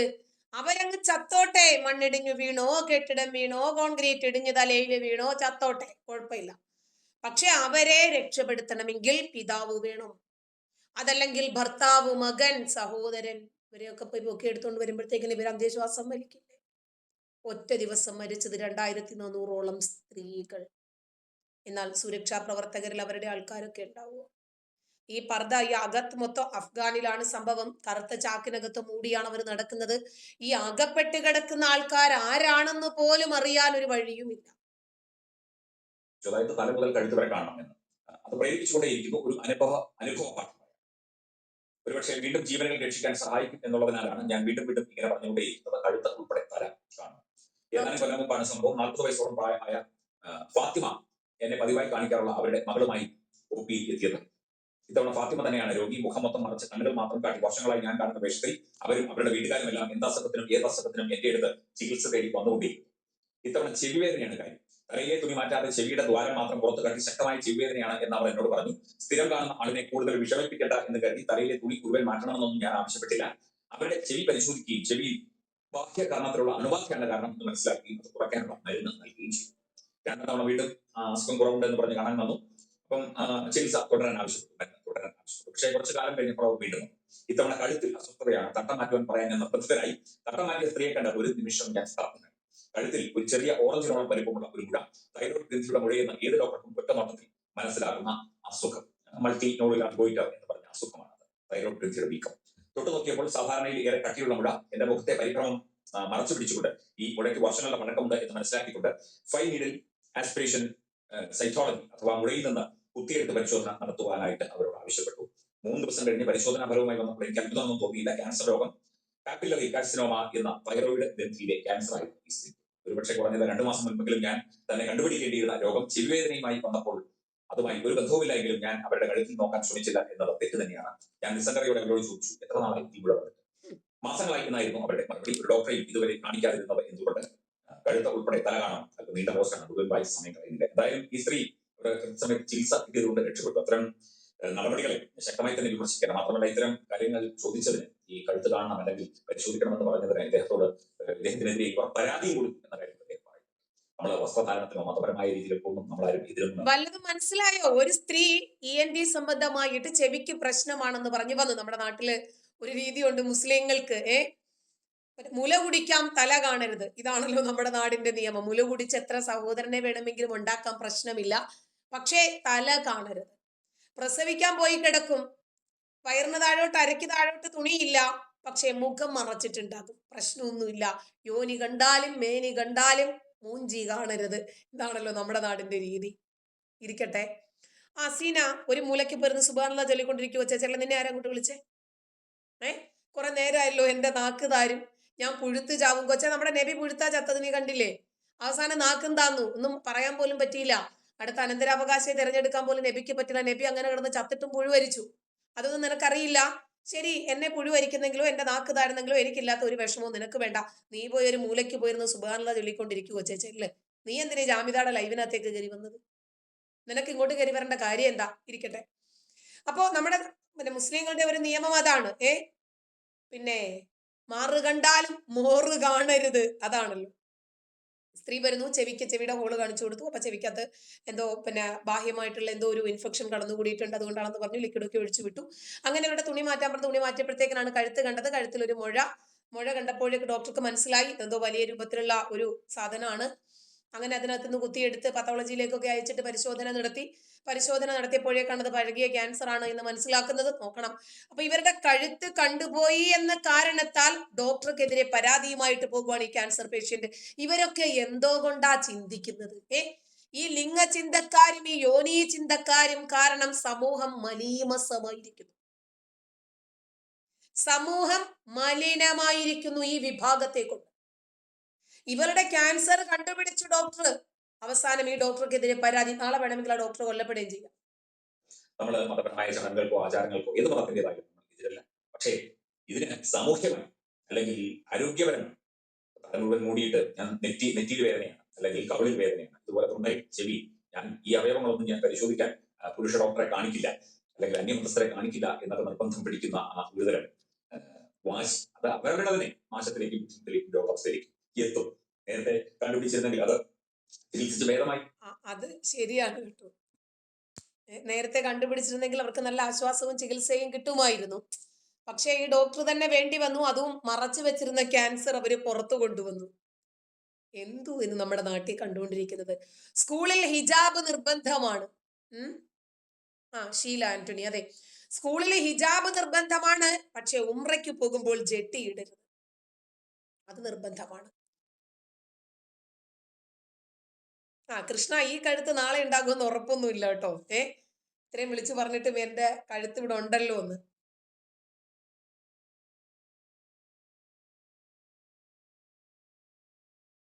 ഷാജു ഷക്കീറ വിഷയത്തെ കുറിച്ച് ശക്തമായിട്ട് ഞാൻ അഭിപ്രായം പറഞ്ഞിരുന്നല്ലോ, കേട്ടില്ല അല്ലേ? അഡ്രസ് അയച്ചു തരൂ, താങ്കളോട് മാത്രമായിട്ട് ആ വിഷയത്തെ സംബന്ധിച്ചിട്ടുള്ള അഭിപ്രായം പറഞ്ഞു തരാം. സെന്റ് റീത്താസ് പബ്ലിക് സ്കൂളിലെ ഹിജാബുമായി ബന്ധപ്പെട്ടിട്ടൊരു വിഷയം. അതെ, അതുവരെ ഹിജാബ് വേണ്ടാത്ത കുട്ടി ഒക്ടോബർ 7-ാം തീയതി ഗാസ ദിനം, ഹമാസിന്റെ ആഘോഷ ദിനത്തിൽ ഹിജാബ് ഇട്ട് വന്നിട്ടൊരു പ്രശ്നമുണ്ടാക്കിയത് SDPI-ക്കാരെ കൊണ്ടുവന്നൊരു പ്രശ്നമുണ്ടാക്കി ലൈവ് ഇട്ടത് പ്രശ്നം പരിഹരിക്കാനായിരുന്നോ അതോ സ്കൂള് പൂട്ടിക്കാനായിരുന്നോ? ഈ ജിഹാദി കുഞ്ഞുങ്ങളൊക്കെ എന്തിനാണ് ഈ സ്കൂളുകളിലേക്ക് വലിഞ്ഞു കയറുന്നത്? ഈ കുട്ടിയുടെ കാര്യം മാത്രമല്ല പറഞ്ഞത്. ആ സ്കൂളിൽ ചെന്ന് കഴിഞ്ഞാൽ ഉടനെ നമസ്കരിക്കാൻ സ്ഥലം വേണം, പിന്നീട് അവർക്ക് ഹിജാബ് വേണം, പിന്നീട് റമദാൻ മാസത്തിൽ എന്ത് വേണം, അവർക്ക് ലീവ് വേണ്ടി വരുമോ? ഇങ്ങനെയുള്ള ഇത്തരം ജിഹാദി തീവ്രവാദ ചിന്താഗതിക്കാരെ ഒന്ന് മനസ്സിലാക്കിക്കാൻ ഇതൊക്കെ നല്ലതാണെന്നാണ് ഞാൻ പറയുക കേട്ടോ. എന്റെ അഭിപ്രായ പ്രകാരം ഇതൊക്കെ അനിവാര്യമാണെന്നേ ഞാൻ പറയുന്നു.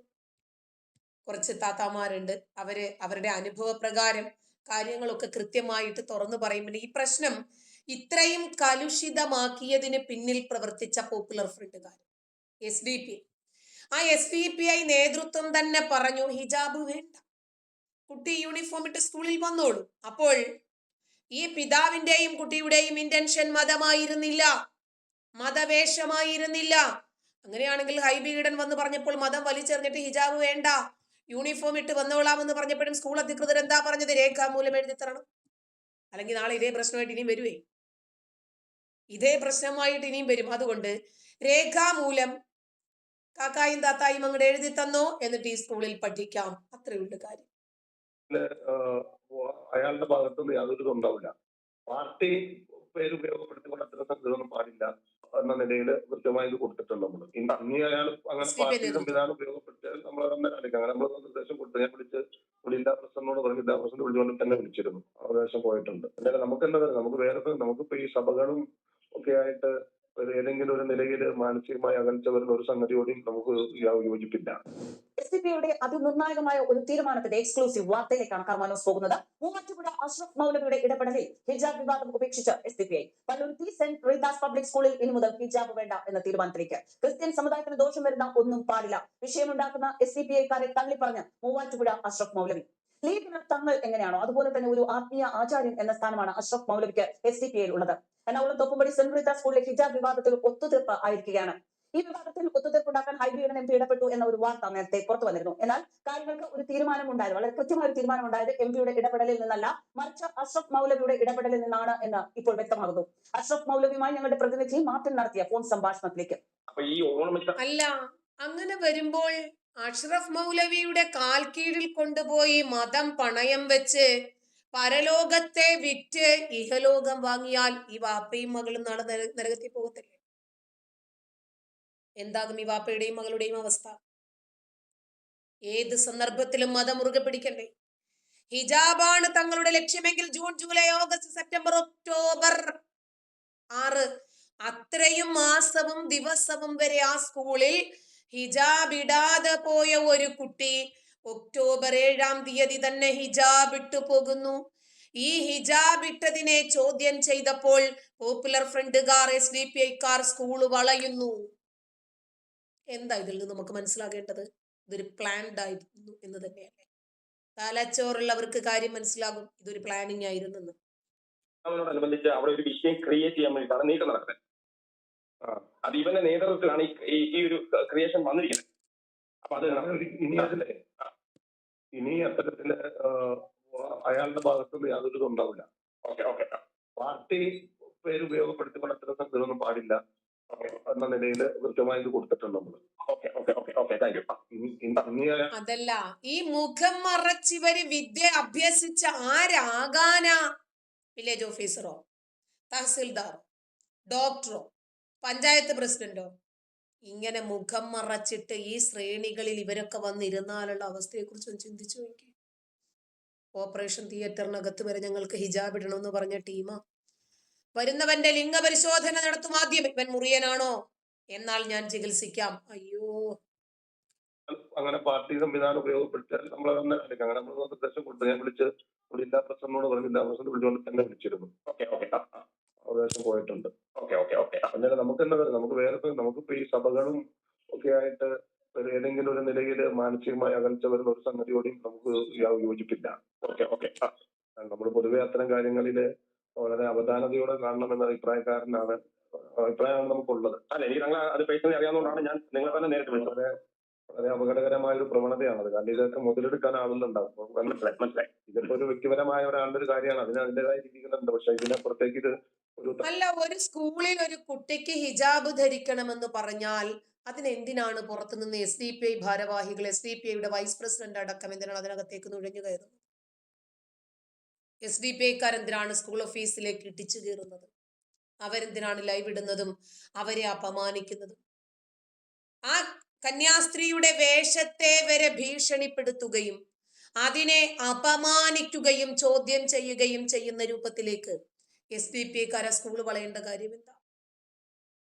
അധ്യാപകരും വിദ്യാർത്ഥിയും പേരൻസും ഇരുന്ന് സംസാരിച്ച് ഒത്തുതീർപ്പാക്കേണ്ടുന്ന ഒരു കാര്യം ഇത്രയും വൈറൽ വിഷയമാക്കി മാറ്റിയതിന് പിന്നിലാരാ? ത്തിലേക്ക് പോയി കഴിഞ്ഞാൽ ഇതൊന്നും ഒരു നല്ലവരെ സാമൂഹ്യ സാഹിത്യം ഒരിക്കലും അത് ശരിയല്ല. അപ്പൊ അതുകൊണ്ട് തന്നെയാണ് നമ്മളത് വിളിച്ച് പറഞ്ഞത്. എന്തെങ്കിലും എന്നത് വിളിച്ചാൽ തീവ്ര നിലപാടുകളിൽ നിന്ന് മാറി പുതിയ നിലപാടുകൾ SDPI സ്വീകരിക്കുന്നത് തികച്ചും സ്വാഗതാർഹമാണ്. സ്കൂളിൽ വിദ്യാർത്ഥികളുടെ ഇടയിൽ ഉണ്ടായ ഒരു വിവാദത്തിനാണ് ഇപ്പോൾ SDPIയുടെ നയമാറ്റത്തിലൂടെ തിരശ്ശീല വീണിരിക്കുന്നത്. സ്കൂളിൽ ചുരുക്കത്തിൽ കാലുമാറി, അതല്ലേ സത്യം? പിതാവിനെയും കുട്ടിയെയും ഹിജാബിനെയും ഇസ്ലാമിനെയും കൈവിട്ടു. കാരണം ഇന്ന് പോപ്പുലർ ഫ്രണ്ട് നിരോധിച്ചതിന് ശേഷം SDPI ഇന്ന് കയ്യാലപ്പുറത്തിരിക്കുന്ന തേങ്ങ പോലെയാ. വീണ്ടും സമൂഹത്തിൽ അന്യമത വിരുദ്ധതയും കലാപങ്ങളും ഒക്കെ ഉണ്ടാക്കാൻ ശ്രമിക്കുന്നു എന്ന് കോടതിക്ക് വളരെ വേഗം ബോധ്യപ്പെടുന്ന രൂപത്തിൽ ഒരു ഇടപെടല് ഇനി നമ്മുടെ ഭാഗത്ത് നിന്നുണ്ടാകണ്ട എന്ന് കരുതി രക്ഷപ്പെട്ടു. അതായത് SDPIക്കും ഇനിയും മതവും ഹിജാബും ഹലാലും വേണ്ട. ഹിജാബ് ധരിച്ചെത്തിയ വിദ്യാർത്ഥിയെ സ്കൂൾ മാനേജ്മെന്റ് സ്കൂളിൽ കയറുന്നതിന് വിലക്ക് ഏർപ്പെടുത്തിയിരുന്നു. യൂണിഫോം ധരിക്കുന്നത് സംബന്ധിച്ച് സ്കൂളിന്റെ ബൈലോ പാലിച്ചില്ലെന്ന് ആരോപിച്ചായിരുന്നു നടപടി. എന്നാൽ കുട്ടി നിർബന്ധമായും ഹിജാബ് ധരിക്കും എന്നാണ് മാതാപിതാക്കൾ സ്കൂൾ അധികൃതരോട് പറഞ്ഞത്. സ്കൂൾ യൂണിഫോം സംബന്ധിച്ച് മാനേജ്മെന്റ് തീരുമാനം പാലിക്കാൻ എല്ലാവരും ബാധ്യസ്ഥരാണ് എന്നും ഒരു കുട്ടി മാത്രം നിർദ്ദേശം പാലിക്കാത്തത് മറ്റുള്ളവർക്ക് സമ്മർദ്ദം ഉണ്ടാക്കുന്നു എന്നും സ്കൂൾ അധികൃതർ അറിയിച്ചു. തുടർന്ന് 4 മാസത്തോളം കുട്ടി ഹിജാബ് ധരിക്കാതെ സ്കൂളിലെത്തി. കഴിഞ്ഞ ചൊവ്വാഴ്ച മുതലാണ് കുട്ടി വീണ്ടും ഹിജാബ് ധരിച്ചെത്താൻ തുടങ്ങിയത്. തുടർന്നാണ് സ്കൂൾ മാനേജ്മെന്റ് കുട്ടിയെ വിലക്കിയത്. എന്തായാലും ഇപ്പോൾ ആ ഒരു വിഷയം, ആ ഒരു വിവാദത്തിന് തിരശ്ശീല വീണിരിക്കുകയാണ്. വീണ്ടും സ്കൂളിൽ അധ്യയനം പഴയപടി തുടരുകയാണ്. അതല്ല, ഈ ഒരു കുട്ടിയുടെ തീവ്ര ചിന്താഗതി കാരണം ആ സ്കൂളിലുള്ള മുഴുവൻ കുട്ടികൾക്കും ബുദ്ധിമുട്ടായി. 2 ദിവസം അവരുടെ വിദ്യാഭ്യാസം പോലും മുടങ്ങി. അപ്പോ ഒരു സ്കൂളിനെ സംബന്ധിച്ചിടത്തോളം ഉണ്ടാകുന്ന വിഷയം അവര് അവിടെ പരിഹരിക്കേണ്ടതിന് പകരം പുറത്തു നിന്നുള്ള ബാഹ്യ ഇടപെടലുകൾ ഉണ്ടാകുമ്പോഴാണ് കൂടുതൽ പ്രശ്നം സങ്കീർണതയിലെത്തുക. അതായത് ചുരുക്കം പറഞ്ഞാൽ ഒരു ഭാര്യയും ഭർത്താവും തമ്മിലുള്ള വിഷയം അവര് തമ്മിൽ സംസാരിച്ച് ഒതുക്കേണ്ടതിന് പകരം പുറത്തുനിന്ന് ആരെങ്കിലും അഭിപ്രായങ്ങൾ എഴുന്നള്ളിക്കുമ്പോൾ ആ വിഷയം കുറച്ചുകൂടി കലുഷിതമാകും. അതേപോലെ തന്നെയാണ് ഇതും. സ്കൂളിനകത്ത് തീരേണ്ടുന്ന ഒരു വിഷയം ഇത് SDPIക്കാരും മാധ്യമപ്രവർത്തകരും ഒക്കെ ഇടപെടുന്ന രൂപത്തിലേക്ക് എത്തിച്ച് ആ സ്കൂളിനെ തന്നെ പൂട്ടിക്കാനുള്ള ഒരു പദ്ധതിയാണ് ഇവർ ആവിഷ്കരിച്ചത്. അപ്പോഴാണ് ഇവർക്ക് ശരിക്കു പറഞ്ഞാൽ പണി കിട്ടിയത്. ഇവര് ഉദ്ദേശിച്ച രൂപത്തിൽ ഒരു റിസൾട്ട് കിട്ടിയില്ല എന്ന് മാത്രമല്ല, സ്കൂൾ അധികൃതർ ഇവരെ പേടിച്ചിട്ട് മാറി നിൽക്കുമെന്നാണ് ഇവര് വിചാരിച്ചത്. സ്കൂൾ അധികൃതർ ഉടനെ തന്നെ ആ കൊച്ച് പർദ്ദയോ മക്കനെയോ ഹിജാബോ ഇടണമെങ്കിൽ ഇട്ടോട്ടെ, കുഴപ്പമില്ല, നമുക്ക് പ്രശ്നമൊന്നും ഇല്ല എന്ന് പറഞ്ഞ് അവര് പേടിച്ചു ഭയന്ന് മാപ്പും കോപ്പും പറയുമെന്ന് വിചാരിച്ചെങ്കിൽ ഒരു കന്യാസ്ത്രീ അങ്ങോട്ട് നിവർന്നു നിന്നു. ഈ സ്ഥാപനത്തിന് അതിൻ്റെതായിട്ടുള്ള റൂൾസ് ഉണ്ട്, റെഗുലേഷൻസ് ഉണ്ട്. അത് പാലിക്കാൻ പറ്റുന്നവര് മാത്രം ഇങ്ങോട്ട് വന്ന് പഠിച്ചാ മതി. അത് ഈ കുട്ടിക്ക് അഡ്മിഷൻ എടുക്കുന്ന സമയത്ത് തന്നെ നമ്മൾ പറഞ്ഞിട്ടുള്ളതാണെന്ന് പറഞ്ഞപ്പോൾ സംഗതി റെഡിയായി. ഹിജാബ് വിവാദത്തില് നമസ്കാരം, രാജേഷ് നാദാപുരമാണ്. നമ്മുടെ എറണാകുളത്ത് വിദ്യാലയത്തിൽ ഹിജാബ് വിവാദം വന്നപ്പോ സോഷ്യൽ മീഡിയയിൽ പല ചർച്ചകളും നടക്കുന്നുണ്ട്.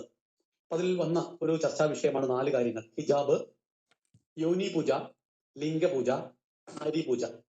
അപ്പൊ സ്ത്രീകളോടുള്ള നിങ്ങളുടെ സമീപനം എങ്ങനെയൊക്കെയാണ്?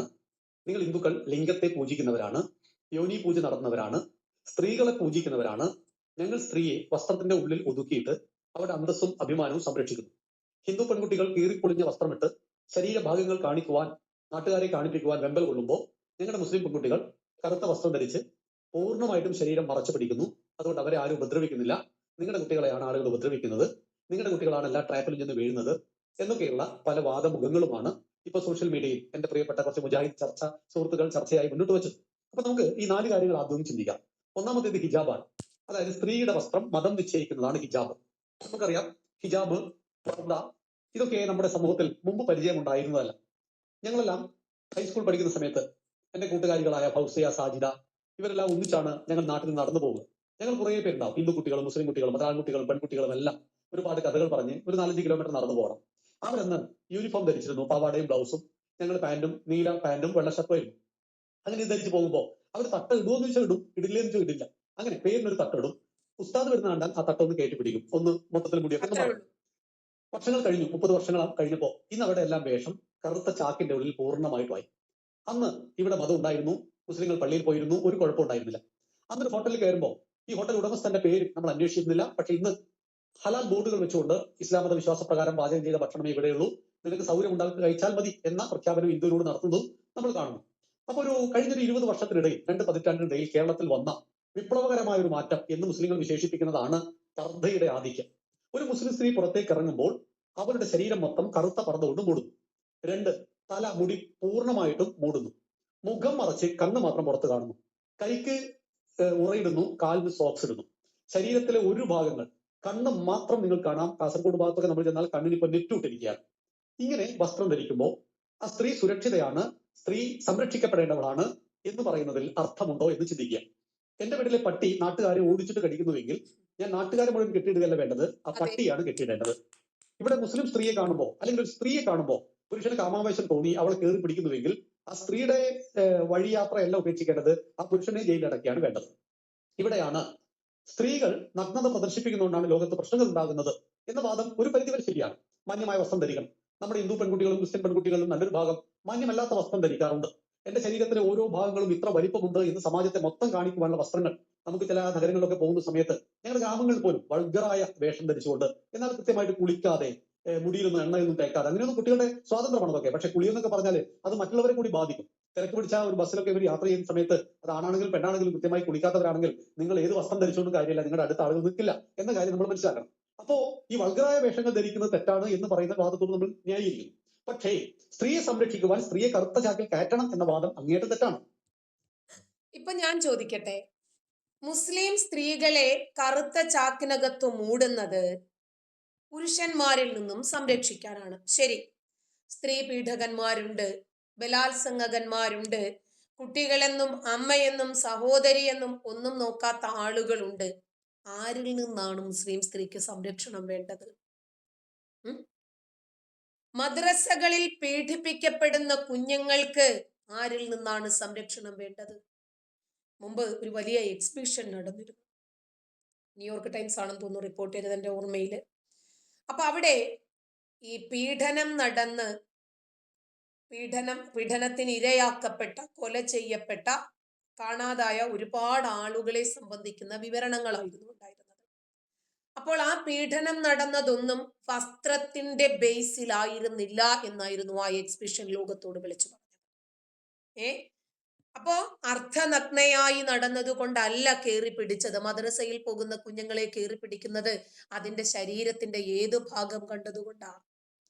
ശരിക്കു പറഞ്ഞാൽ മുസ്ലിം സ്ത്രീകൾക്ക് സംരക്ഷണം വേണ്ടത് മുസ്ലിം പുരുഷന്മാരിൽ നിന്നുമാണ്. വടകര റെയിൽവേ സ്റ്റേഷൻ നിൽക്കുമ്പോൾ എന്റെ അടുത്തേക്ക് ഒരു മുസ്ലിം സ്ത്രീ വരികയാണ്. മൊത്തം മറച്ചിരിക്കുന്നു, കണ്ണ് മാത്രമേ പുറത്ത് കാണുന്നുള്ളൂ. അപ്പൊ എന്നോട് പറയാണ്, രാജേഷ് നിനക്ക് എന്നെ ഓർമ്മയുണ്ടോ? ഞാൻ പറഞ്ഞു, എങ്ങനെ ഓർമ്മ വരാൻ, നിങ്ങൾ ആരാണ് എന്ന് ചോദിച്ചു. അപ്പൊ ഞാൻ പറഞ്ഞു, എന്നോട് പറഞ്ഞു സുലൈഖയാണ്. അപ്പൊ സുലൈഖ എന്ന് പറഞ്ഞാൽ അന്ന് ഞങ്ങളുടെ വടകരയ്ക്ക് അടുത്ത് കുഞ്ഞിങ്ങാട് എന്ന് പറഞ്ഞ സ്ഥലത്തുള്ള, ഞങ്ങൾ ഒന്നിച്ച് 8ാം ക്ലാസ് മുതൽ 10ാം ക്ലാസ് വരെ പഠിച്ച പെൺകുട്ടിയാണ്. അപ്പൊ അവൾക്ക് എന്നെ മനസ്സിലാകും, കാരണം ഞാൻ കറുത്ത പർദ്ദ ഇട്ടിട്ടില്ലല്ലോ. പക്ഷെ അവളെ എനിക്ക് മനസ്സിലാകുന്നില്ല, അവരുടെ മുഖവും ഞാൻ കാണുന്നില്ല. അപ്പോൾ ഞാൻ പറഞ്ഞു, നീ ഒന്ന് ആ തുണി പൊക്കിയിട്ട് എന്റെ മുഖം ഒന്ന് കാണട്ടെ. അപ്പൊ അവൾ എന്നോട് പറയാണ്, ഞങ്ങളുടെ നാട്ടിൽ ഈ മുസ്ലിങ്ങൾ അവരുടെ ഭർത്താക്കന്മാരെ മാപ്പിള എന്ന് വിളിക്കും. എന്റെ മാപ്പിള നോക്കുന്നുണ്ട്, അയാൾ കണ്ടു കഴിഞ്ഞാൽ വലിയ കുഴപ്പമായിരിക്കും, അതുകൊണ്ട് നമ്മൾ ഒന്നിച്ച് പഠിച്ചതാണ് എന്ന് പറഞ്ഞു. എനിക്കിപ്പോഴും ആ മുഖം ഓർമ്മയില്ല, കാരണം സുലൈഖയുടെ മുഖം ഞാൻ കണ്ടിട്ടില്ല. അപ്പൊ ഞാൻ നോക്കുമ്പോൾ ഇയാളുടെ ഭർത്താവ് യൗവനമാണ്, യൗവനം അല്ലെങ്കിൽ ഒരു 50 വയസ്സ് കഴിഞ്ഞിട്ടുണ്ടെങ്കിലും ഒരു യൗവനധാരിയെ പോലെ നല്ല ആരോഗ്യമുള്ള ഒരാൾ. അയാള് ഒരു കറുത്ത ജീൻസ് ധരിച്ചിരിക്കുന്നു, ഒരു വെള്ള ടീഷർട്ടും, കൈ കാണുന്നുണ്ട്, കാല് കാണുന്നുണ്ട്, നെഞ്ചിന്റെ പല ഭാഗവും ഒക്കെ കാണുന്നുണ്ട്. അയാൾ അങ്ങനെയുള്ള വസ്ത്രം ധരിച്ചിരിക്കുന്നു, ഭാര്യ കറുത്ത ചാക്കിലും കയറ്റിയിരിക്കുന്നു. ഇതാണ് സ്വാതന്ത്ര്യം എന്ന് പറയുന്നത്. ഇതിനോട് നമുക്ക് യോജിക്കാൻ കഴിയുമോ? ഇല്ല. കറുത്ത പർദ്ദ ധരിക്കുന്നു, പക്ഷെ മുഖം മറക്കുന്നു. അയാൾക്ക് എല്ലാവരെയും കാണാം, എല്ലാവരുമായിട്ടും ഇടപഴകാം. ഇവിടെ ആർക്കാണ് പ്രശ്നം? ഉണ്ടാകുന്നൊരു കുഴപ്പമുണ്ട്. അത് മുസ്ലിങ്ങളുള്ള വെല്ലുവിളിയോ നിങ്ങളുള്ള പ്രതിഷേധം ഒന്നുമല്ല, മറിച്ച് ഒരു മനുഷ്യന്റെ വ്യക്തിത്വമാണ് അയാളുടെ മുഖം എന്ന് പറയുന്നത്.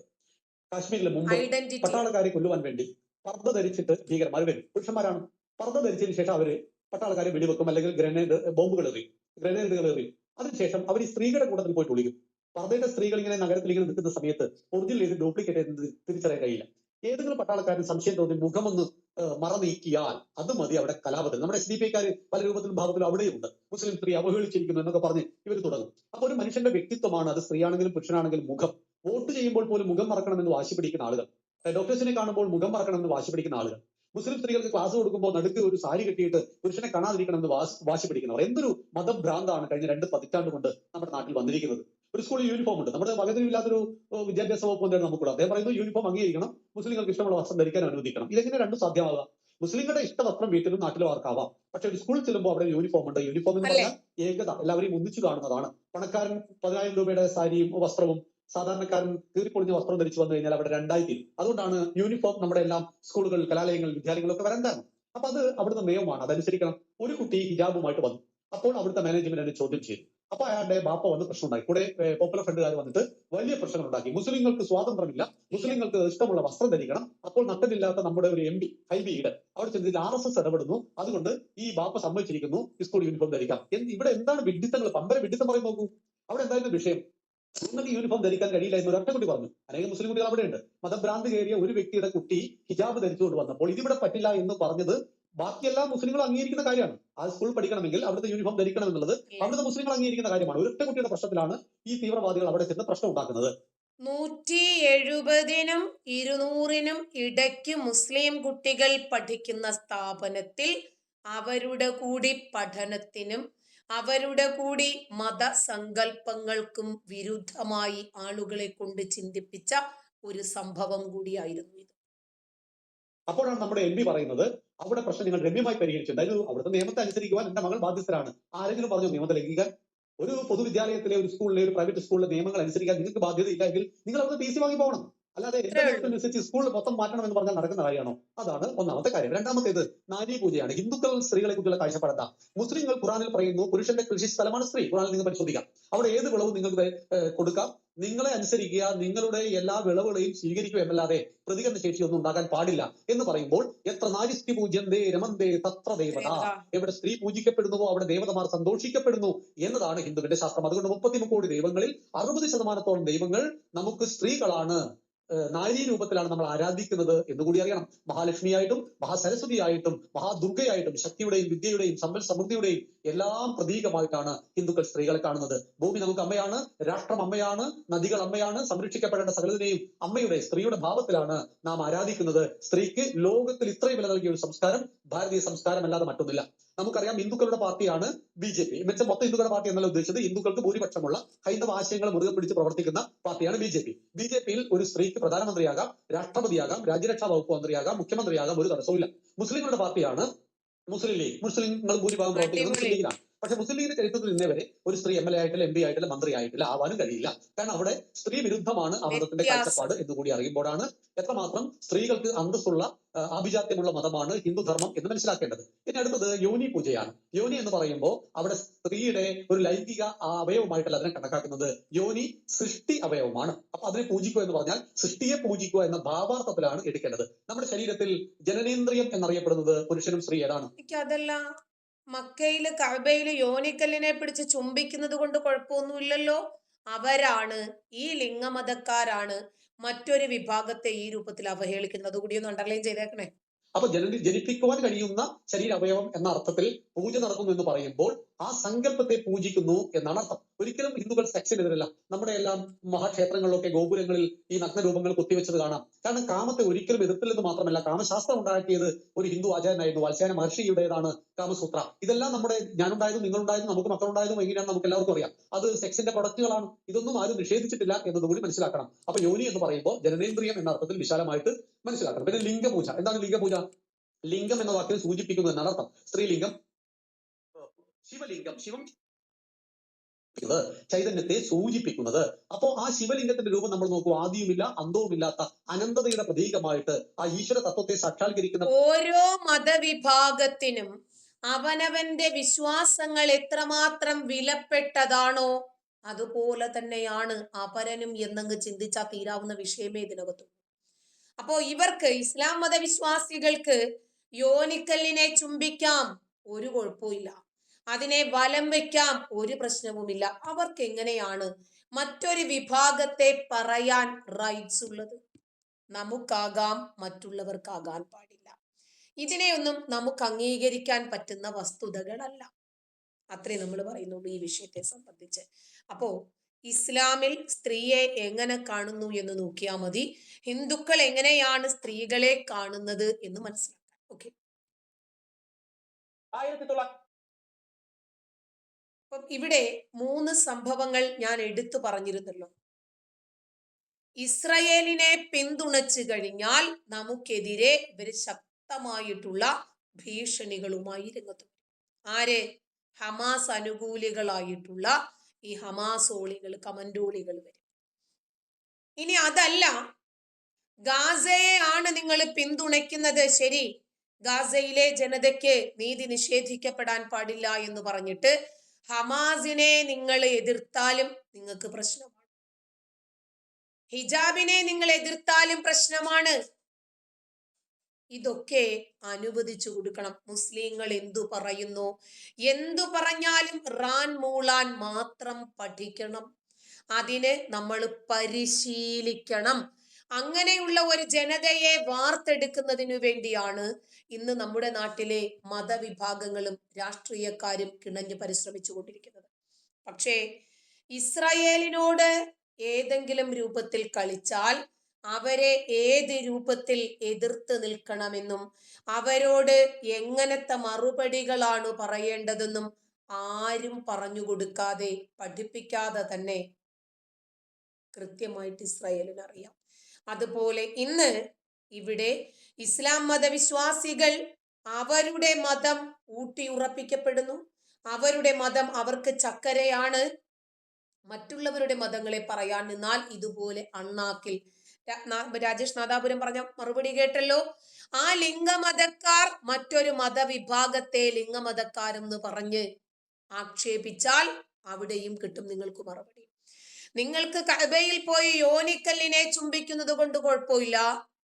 ഇവിടെ മറ്റു മതവിഭാഗം യോനിക്കല്ല്, അവര് യോനി പൂജ നടത്തുന്നു, ലിംഗ പൂജ നടത്തുന്നു, സ്ത്രീ പൂജ നടത്തുന്നു, നഗ്ന പൂജ നടത്തുന്നു എന്നൊക്കെ പറഞ്ഞാൽ ഇതുപോലെ നിങ്ങൾക്ക് മറുപടി കിട്ടും. നിങ്ങൾക്ക് നിങ്ങളുടെ മതമാകാം, അത് നിങ്ങളുടെ സ്വകാര്യതകളായി മാറണം. അല്ലാതെ ആരാന്റെ നെഞ്ചത്തോട്ട് കേറിയാൽ അവിടെ നിങ്ങൾക്ക് പണി കിട്ടും. ഇന്നിപ്പോ ഹിജാബിന് വേണ്ടി ഇവര് സമരം ചെയ്തു. അതിന് മുസ്ലിം മാനേജ്മെന്റ് സ്ഥാപനത്തിൽ പോയിട്ട് അവിടെ നിങ്ങൾക്ക് സമരം ചെയ്യാതെ തന്നെ നിങ്ങൾക്ക് ഇസ്ലാമിക രൂപത്തിലുള്ള വസ്ത്രം ധരിക്കാനുള്ള റൈറ്റ്സ് ഉണ്ടല്ലോ. നിങ്ങൾക്ക് അത് അവിടെ വേണ്ട, ക്രിസ്ത്യൻ മാനേജ്മെന്റ് സ്ഥാപനത്തിൽ തന്നെ നിങ്ങൾക്ക് ഹിജാബ് ഇടണം, നമസ്കരിക്കാൻ സ്ഥലം വേണം എന്നൊക്കെ പറഞ്ഞിട്ട് വിവാദമുണ്ടാക്കുമ്പോൾ ശരി എന്നാൽ ആയിക്കോട്ടെ, ഇവര് പ്രശ്നക്കാരാണ്, ഇവര് നാളെ സ്കൂളിന് തീയിടും, ബോംബിടും എന്നൊക്കെ പറഞ്ഞ് ഭയന്നിരിക്കുന്ന ആളുകളാണ് എല്ലാവരും എന്ന് നിങ്ങൾ ധരിച്ചു. അത് തെറ്റ്. ഇപ്പോ ഹിജാബിനെ സംബന്ധിക്കുന്ന വലിയ രൂപത്തിൽ വിവാദം വന്നു, അതിന് വിലക്ക് വന്നു. അത് കഴിഞ്ഞപ്പോൾ ആ സ്കൂളിലെ 2 കുട്ടികൾ കൂടി, അതായത് പള്ളുരുത്തി സെന്റ് റീത്താസ് പബ്ലിക് സ്കൂളിലെ 2 കുട്ടികൾക്കു കൂടി ഹിജാബ് വേണം, അവർക്ക് ആ സ്കൂള് വേണ്ട. ഹിജാബ് അനുവദിക്കാത്ത ആ സ്കൂള് വേണ്ട എന്ന് കണ്ടോ. ഇവരുടെ ലക്ഷ്യവും ഇത് തന്നെയായിരുന്നു. നേരത്തെ തന്നെ ആ സ്കൂളിൽ ചേരുമ്പോൾ തന്നെ പറഞ്ഞിട്ടുണ്ടല്ലോ, നിങ്ങൾക്ക് അപ്പിക്കുപ്പായും ഈ സ്കൂൾ അനുവദിക്കില്ല. ടിസിക്ക് അപേക്ഷ നൽകിയിരിക്കുകയാണ് 2 കുട്ടികൾ കൂടി. അപ്പൊ പള്ളുരുത്തി സെന്റ് റീത്താസ് സ്കൂളില് 2ാം ക്ലാസ്സിലും 3ാം ക്ലാസ്സിലും പഠിക്കുന്ന 2 സഹോദരിമാർ, ഒരു വീട്ടിലെ ഒരു മാതാപിതാക്കളുടെ മക്കളാണ്. അവർക്ക് കൂടി TC വേണമെന്നായി. 2ലും 3ലും പഠിക്കുന്ന കുട്ടികൾ. വെള്ളിയാഴ്ച എന്നാണ് TCക്ക് വേണ്ടിയിട്ട് അപേക്ഷ നൽകിയത് എന്ന് മാധ്യമത്തിൽ നിന്നും അറിയാൻ കഴിയും, മാധ്യമങ്ങളിൽ നിന്ന്. 8ാം ക്ലാസ്സിലെ വിദ്യാർത്ഥിനിക്ക് പിന്തുണ പ്രഖ്യാപിച്ചാണ് ഈ കുടുംബം ഈ തീരുമാനമെടുക്കുന്നത്. ഇനി മിക്കവാറും കൂടുതൽ സ്റ്റുഡൻസ് ഒരു പക്ഷേ ആ സ്കൂൾ വിടാൻ സാധ്യതയുണ്ട്. അതാണ് ഏറ്റവും നല്ല മാർഗം. നമ്മളെ പറ്റാത്ത, നമുക്ക് പറ്റാത്ത, നമ്മുടെ റൂൾസ് അവർ അംഗീകരിക്കുന്നില്ല എന്നുണ്ടെങ്കിൽ അത്തരം സ്ഥാപനങ്ങളിൽ നിന്നും നമ്മൾ പോണം, അവരെ മാറ്റാൻ നിൽക്കരുത്. ഇപ്പോ തോപ്പുംപടിയിലെ അവർ ലേഡീസ് കോൺവെന്റ് സ്കൂളിലാണ് കുട്ടികളെ അടുത്തതായിട്ട് ചേർക്കാൻ പോകുന്നത്. സൂക്ഷിച്ചോ. ശിരോവസ്ത്ര വിവാദത്തിൽ സ്കൂൾ മാനേജ്മെന്റും PTA പ്രസിഡന്റും സ്വീകരിച്ച നിലപാടും പരാമർശവും തങ്ങളെ ഏറെ വേദനിപ്പിച്ചെന്നും സെന്റ് റീത്താസ് സ്കൂളിലെ സാമൂഹ്യ അന്തരീക്ഷം ആശങ്കയുണ്ടാക്കുന്നെന്നുമാണ് കുട്ടിയുടെ മാതാവ് ജസ്ന എന്ന് പറയുന്ന സ്ത്രീ ന്യൂസ് മാധ്യമങ്ങളിൽ വന്നിട്ട് പറയുന്നത്. ബുധനാഴ്ച TC ലഭിക്കും എന്നാണ് കുടുംബം പ്രതീക്ഷിക്കുന്നത്. സ്കൂൾ അധികൃതരും അതിന് ഓക്കെ പറഞ്ഞിട്ടുണ്ട്. അതേസമയം 8ാം ക്ലാസ് വിദ്യാർത്ഥിനിയെ ഉടൻ സ്കൂള് മാറ്റില്ല എന്ന് കുടുംബം പറഞ്ഞു. എങ്ങനെയുണ്ട്? ഈ 8ാം ക്ലാസ്സിലെ കുട്ടിക്കായിരുന്നു ഹിജാബ് വേണ്ടിയിരുന്നത്. ആ കുട്ടിക്കായിരുന്നു ആ സ്കൂളിന്റെ ആ അന്തരീക്ഷത്തിൽ തുടരാൻ പറ്റില്ല എന്ന് പറഞ്ഞിരുന്നത്. ഇപ്പോൾ എന്ത് സംഭവിച്ചു? ആ കുട്ടിക്ക് പിന്തുണ പ്രഖ്യാപിച്ച് മറ്റ് 2 കുട്ടികൾ TC വാങ്ങിയപ്പോൾ ഈ കുട്ടിക്ക് അവിടെ തന്നെ തുടർന്നാ മതി. കാരണം മറ്റൊരു സ്കൂളിൽ പോകുമ്പോഴേക്ക് വിവാദ കുട്ടിയാ. അവരും ഇതിനെ ഭയപ്പാടോടുകൂടിയേ കാണൂ. ഹൈക്കോടതിയിലെ സ്കൂള് നൽകിയ ഒരു ഹർജി, അതിനകത്ത് കക്ഷി ഇവരെ ചേർത്തിട്ടുണ്ട്, ഈ കുട്ടിയെയും പിതാവിനെയും. ആ സാഹചര്യത്തില് തുടർ തീരുമാനം ഇനിയും വരും നാളുകളിൽ മാത്രമേ അറിയിക്കാൻ പറ്റുള്ളൂ. 8ാം ക്ലാസ് വിദ്യാർത്ഥിനിയുടെ കുടുംബം ഉടനെ തന്നെ TC വാങ്ങില്ല. ഓരോ സമയത്ത് ഓരോന്ന് മാറ്റി മാറ്റിയാ പറയുന്നത്. ഇന്നലെ ഞാൻ നമുക്ക് പറഞ്ഞത് ആ സ്കൂള് വേണ്ടാന്നാ. അപ്പോ കോടതി വിധി അനുകൂലമായി സ്കൂൾ അംഗീകരിക്കുകയാണെങ്കിൽ പഠനം സെന്റ് റീത്താസിൽ തന്നെ തുടരും. ആ നിലവില് 8ാം ക്ലാസ്സുകാരിയുടെ കുടുംബം കുട്ടിയുടെ TC വാങ്ങുന്നില്ല. അപ്പോൾ ഈ കുട്ടിക്കു വേണ്ടി TCക്കു കൊടുത്ത പവനായി ശവമായി. 2 കുട്ടികളുടെ മാതാപിതാക്കൾ പവനായിമാരായി അങ്ങോട്ട് മാറി. ഇതൊക്കെ തന്നെയാണ് ഇവിടെ നടക്കുന്നത്. ഇവരെ പ്രശ്നങ്ങളിലേക്ക് ഇറക്കി വിട്ട SDPI നേതൃത്വം സ്കൂട്ടായി. അവർക്കിനിയും ഹിജാബും വേണ്ട, അവർക്കിനിയും ഹലാലും വേണ്ട, അയ്യോ ഒന്നും വേണ്ട, എങ്ങനെയെങ്കിലും ഞങ്ങൾക്കൊന്ന് രക്ഷപ്പെട്ടാൽ മതി എന്നുള്ള അന്തരീക്ഷത്തിലേക്ക് എത്തി. അവരും കൈവിട്ടു. സ്കൂള് അവരുടെ നിലപാടിൽ ഉറച്ചു നിന്നു. അങ്ങനെ തന്നെയാണ് വേണ്ടത്. ഇപ്പോ ആ കന്യാസ്ത്രീ പറഞ്ഞ വിഷയങ്ങളൊക്കെ നമ്മൾ കേട്ടവരാണ്. അവര് അവരുടെ അഭിപ്രായത്തിൽ ഉറച്ചു നിന്നപ്പോൾ പുറത്തു നിന്നുള്ള വിവാദങ്ങൾ എന്തായിരുന്നു? കന്യാസ്ത്രീക്ക് വേഷമാകാമോ? അവർക്ക് മതമാകാമോ? അവർക്ക് ഈ കന്യാസ്ത്രീ വേഷമിട്ടിട്ട് ഒരു കുട്ടി ഹിജാബ് ഇട്ട് കഴിഞ്ഞാൽ അവര് പേടിക്കുന്നു എന്ന് പറയുന്നത് എന്തർത്ഥത്തിലാണ് എന്നൊക്കെ അല്ലേ ഇവര് പറഞ്ഞത്, അല്ലെ? എന്തായിരുന്നാലും മതേതര കേരളം ആ സ്കൂളിന് പിന്തുണ അറിയിച്ച് ആ കന്യാസ്ത്രീയുടെ നിലപാടിൽ ഉറച്ചു നിന്നതുകൊണ്ട് മതതീവ്രവാദികളെ ഒതുക്കാൻ സാധിച്ചു എന്നതാണ് യാഥാർത്ഥ്യം. ഒരു വിദ്യാഭ്യാസ സ്ഥാപനത്തിൽ വിദ്യാർത്ഥികൾക്ക് യൂണിഫോം ഉണ്ടെങ്കിൽ എന്താ അധ്യാപകർക്ക് ഇല്ലാത്തത് എന്ന് ചോദിക്കുന്ന ആളുകൾ നാളെ കോടതിയിൽ പോയിട്ട് ചോദിക്കുമോ? നിങ്ങൾ ഇടുന്ന പോലത്തെയുള്ള വേഷം ഞങ്ങൾ ഇട്ടാൽ എന്തുണ്ടാവും? 4 മാസക്കാലം ഈ മതപരമായിട്ടുള്ള ഒരു ആചാരവും ആവശ്യമില്ലാത്ത ഒരു കുട്ടി മതപരമായിട്ടുള്ള ചിഹ്നം പ്രദർശിപ്പിച്ചു കൊണ്ടുവരുമ്പോ അതിന്റെ പിന്നിലുള്ള ഉദ്ദേശം, ആ ഉദ്ദേശം നമ്മൾ സംശയിക്കേണ്ടത്. വിദ്യാഭ്യാസ മന്ത്രി 4 വോട്ടിന് വേണ്ടി ജിഹാദികളെ പിന്തുണയ്ക്കുന്ന സമീപനം സ്വീകരിക്കരുത്. അത് തന്നെ. നമസ്കാരം. വിദ്യാഭ്യാസ വകുപ്പിനും വിദ്യാഭ്യാസ മന്ത്രിക്കുമെതിരെ ആഞ്ഞടിച്ച മുൻ കേന്ദ്രമന്ത്രിയും BJP ദേശീയ നിർവാഹക സമിതി അംഗവുമായ വി മുരളീധരൻ കോഴിക്കോട് കോർപ്പറേഷൻ ഓഫീസിലേക്ക് കോഴിക്കോട് സിറ്റി ജില്ലാ BJP കമ്മിറ്റി നടത്തിയ പ്രതിഷേധ മാർച്ച് ഉദ്ഘാടനം ചെയ്തതിനു ശേഷം മാധ്യമങ്ങളോട് സംസാരിക്കവെയായിരുന്നു വി മുരളീധരൻ ഇത്തരത്തിൽ വിദ്യാഭ്യാസ മന്ത്രിക്കെതിരായിക്കൊണ്ട് ആഞ്ഞടിച്ചത്. ഹിജാബ് വിവാദവുമായി ബന്ധപ്പെട്ടുകൊണ്ടാണ് വി മുരളീധരൻ ഇത്തരത്തിലൊരു പരാമർശം നടത്തിയത്. 4 വോട്ടിന് വേണ്ടി ജിഹാദികൾ നല്ല കൊടുക്കല് കൊടുത്തില്ലേ, നല്ല കിട്ടല് കിട്ടിയില്ലേ? കോടതിയിൽ പോയിട്ട് നിങ്ങൾക്ക് മാത്രം ഈ വേഷം ഇടാമോ ജഡ്ജെ? എന്താ ഞങ്ങൾ ഇട്ടാലെന്ന് ചോദിച്ചാൽ അടിപൊളിയാണ്. നിൽക്കുന്നത് ശരിയാണോ എന്ന് വിദ്യാഭ്യാസ മന്ത്രി വി ശിവൻകുട്ടി പരിശോധിക്കേണ്ടതുണ്ട്. ഓരോ സ്ഥാപനത്തിനും അതിന്റേതായ നിയമങ്ങളുണ്ട്, അതിന്റേതായ കൃത്യമായ യൂണിഫോമുകളുണ്ട്. അതനുസരിച്ച് മാത്രമേ മുന്നോട്ട് പോകുവാൻ വേണ്ടി സാധിക്കുകയുള്ളൂ.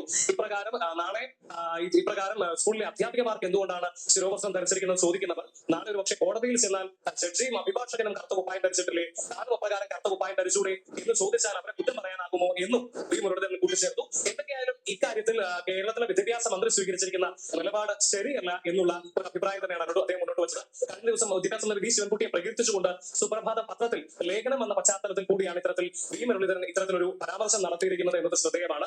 ഇത് തന്നെയായാലും ഈ ഹിജാബ് വിവാദവുമായി ബന്ധപ്പെട്ടുള്ള ബഹളങ്ങൾ അവസാനിക്കുന്നില്ല എന്നുള്ളത് തന്നെയാണ്. കാരണം ആ വിദ്യാർത്ഥിനി ഇനി സ്കൂളിലേക്ക് അയക്കുന്നില്ല എന്നുള്ളൊരു തീരുമാനം പിതാവ് എടുത്തു കഴിഞ്ഞിരിക്കുകയാണ്.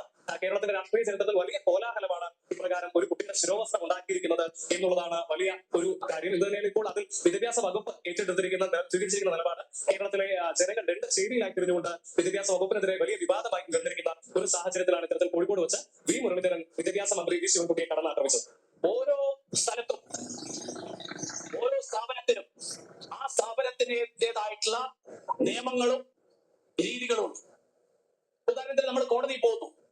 കോടതിയിൽ പോകുമ്പോ കോടതിയിൽ ന്യായാധിപൻ ഇടുന്ന ഒരു വേഷം, അഭിഭാഷകർ ഇടുന്നത് വേറൊരു വേഷം, അവിടെ വരുന്ന കക്ഷികൾ ഇടുന്നത് വേറൊരു വേഷം. അപ്പൊ ആ സ്ഥാപനത്തിൻ്റെതായിട്ടുള്ള നിയമമുണ്ട്. ഒരു വിദ്യാഭ്യാസ സ്ഥാപനത്തിൽ വിദ്യാർത്ഥികൾക്ക് യൂണിഫോം ഉണ്ടെങ്കിൽ എന്താ അധ്യാപകർക്ക് ഇല്ലാത്തത് എന്ന് ചോദിക്കുന്ന ആളുകൾ നാളെ കോടതിയിൽ പോയിട്ട് ചോദിക്കുമോ? ഞങ്ങളൊക്കെ നിങ്ങൾ ഇടുന്ന പോലത്തെയുള്ള വേഷം ഞങ്ങൾ ഇട്ടാൽ എന്തുണ്ടാവും? അതുകൊണ്ട് ഓരോ സ്ഥാപനവും ആ സ്ഥാപനത്തിൻ്റെതായിട്ടുള്ള നിയമം പാലിക്കണം. വിദ്യാഭ്യാസ സ്ഥാപനത്തിൽ മതപരമായിട്ടുള്ള ചിഹ്നങ്ങൾ, ആ ചിഹ്നങ്ങൾ പ്രദർശിപ്പിച്ചുകൊണ്ട് 4 മാസക്കാലം ഈ മതപരമായിട്ടുള്ള ഒരു ആചാരവും ആവശ്യമില്ലാതിരുന്ന ഒരു കുട്ടി ഒരു സുപ്രഭാതത്തിൽ മതപരമായിട്ടുള്ള ചിഹ്നം പ്രദർശിപ്പിച്ചു കൊണ്ടുവരുമ്പോ അതിന്റെ പിന്നിലുള്ള ഉദ്ദേശം, ആ ഉദ്ദേശം നമ്മൾ സംശയിക്കേണ്ടത് അതാണ്. അതുകൊണ്ട് വിദ്യാഭ്യാസ മന്ത്രി നാട്ടിലെ നിയമം മനസ്സിലാക്കണം. അതല്ലാതെ 4 വോട്ടിന് വേണ്ടി ജിഹാദികളെ പിന്തുണയ്ക്കുന്ന സമീപനം സ്വീകരിക്കരുത് എന്നുള്ളതാണ് എനിക്ക് വിദ്യാഭ്യാസ മന്ത്രിയോട് ആവശ്യപ്പെടാൻ. അതുകൊണ്ടാണ് ഞാൻ പറഞ്ഞത്, അത് തന്നെയാണ് ഞാൻ പറഞ്ഞത്. കോടതിയിൽ പോകുമ്പോ കക്ഷികൾക്ക് നാളെ പറഞ്ഞിരിക്കട്ടെ, കണ്ടില്ലേ ജഡ്ജി ഇരിക്കുന്ന വേഷം, അഭിഭാഷകൻ ഇട്ട വേഷം, അതേ വേഷം ഇരിക്കുന്നതുകൊണ്ട് ഇട്ടൂടാ, ഞാൻ ഇടുന്നില്ലല്ലോ, നിങ്ങൾ തന്നെ ഇടുന്നത്. ഓരോ സ്ഥാപനത്തിന് ആ സ്ഥാപനത്തിൻ്റെതായിട്ടുള്ള രീതി. വളരെ കൃത്യമായിട്ടുള്ള അഭിപ്രായങ്ങൾ. ഏതൊരു സ്ഥാപനത്തിനായിരുന്നാലും അതിൻ്റെതായിട്ടുള്ള ചിട്ടവട്ടങ്ങൾ പാലിക്കാൻ പറ്റുമെങ്കിൽ മാത്രം നിങ്ങൾ അങ്ങോട്ട് വലിഞ്ഞു കയറി പോയാൽ പോരെ. മര്യാദയ്ക്ക് നടത്തപ്പെടുന്ന സ്ഥാപനങ്ങളിലൊക്കെ പോയി വലിഞ്ഞു കയറി ഇങ്ങനത്തെ പ്രശ്നങ്ങൾ ഉണ്ടാക്കുമ്പോൾ ഇവർക്ക് എന്തോ വലിയ ഒരു സുഖം ലഭിക്കുന്നുണ്ട്. അതിനെയാണ് നമ്മൾ എതിർക്കുന്നത്.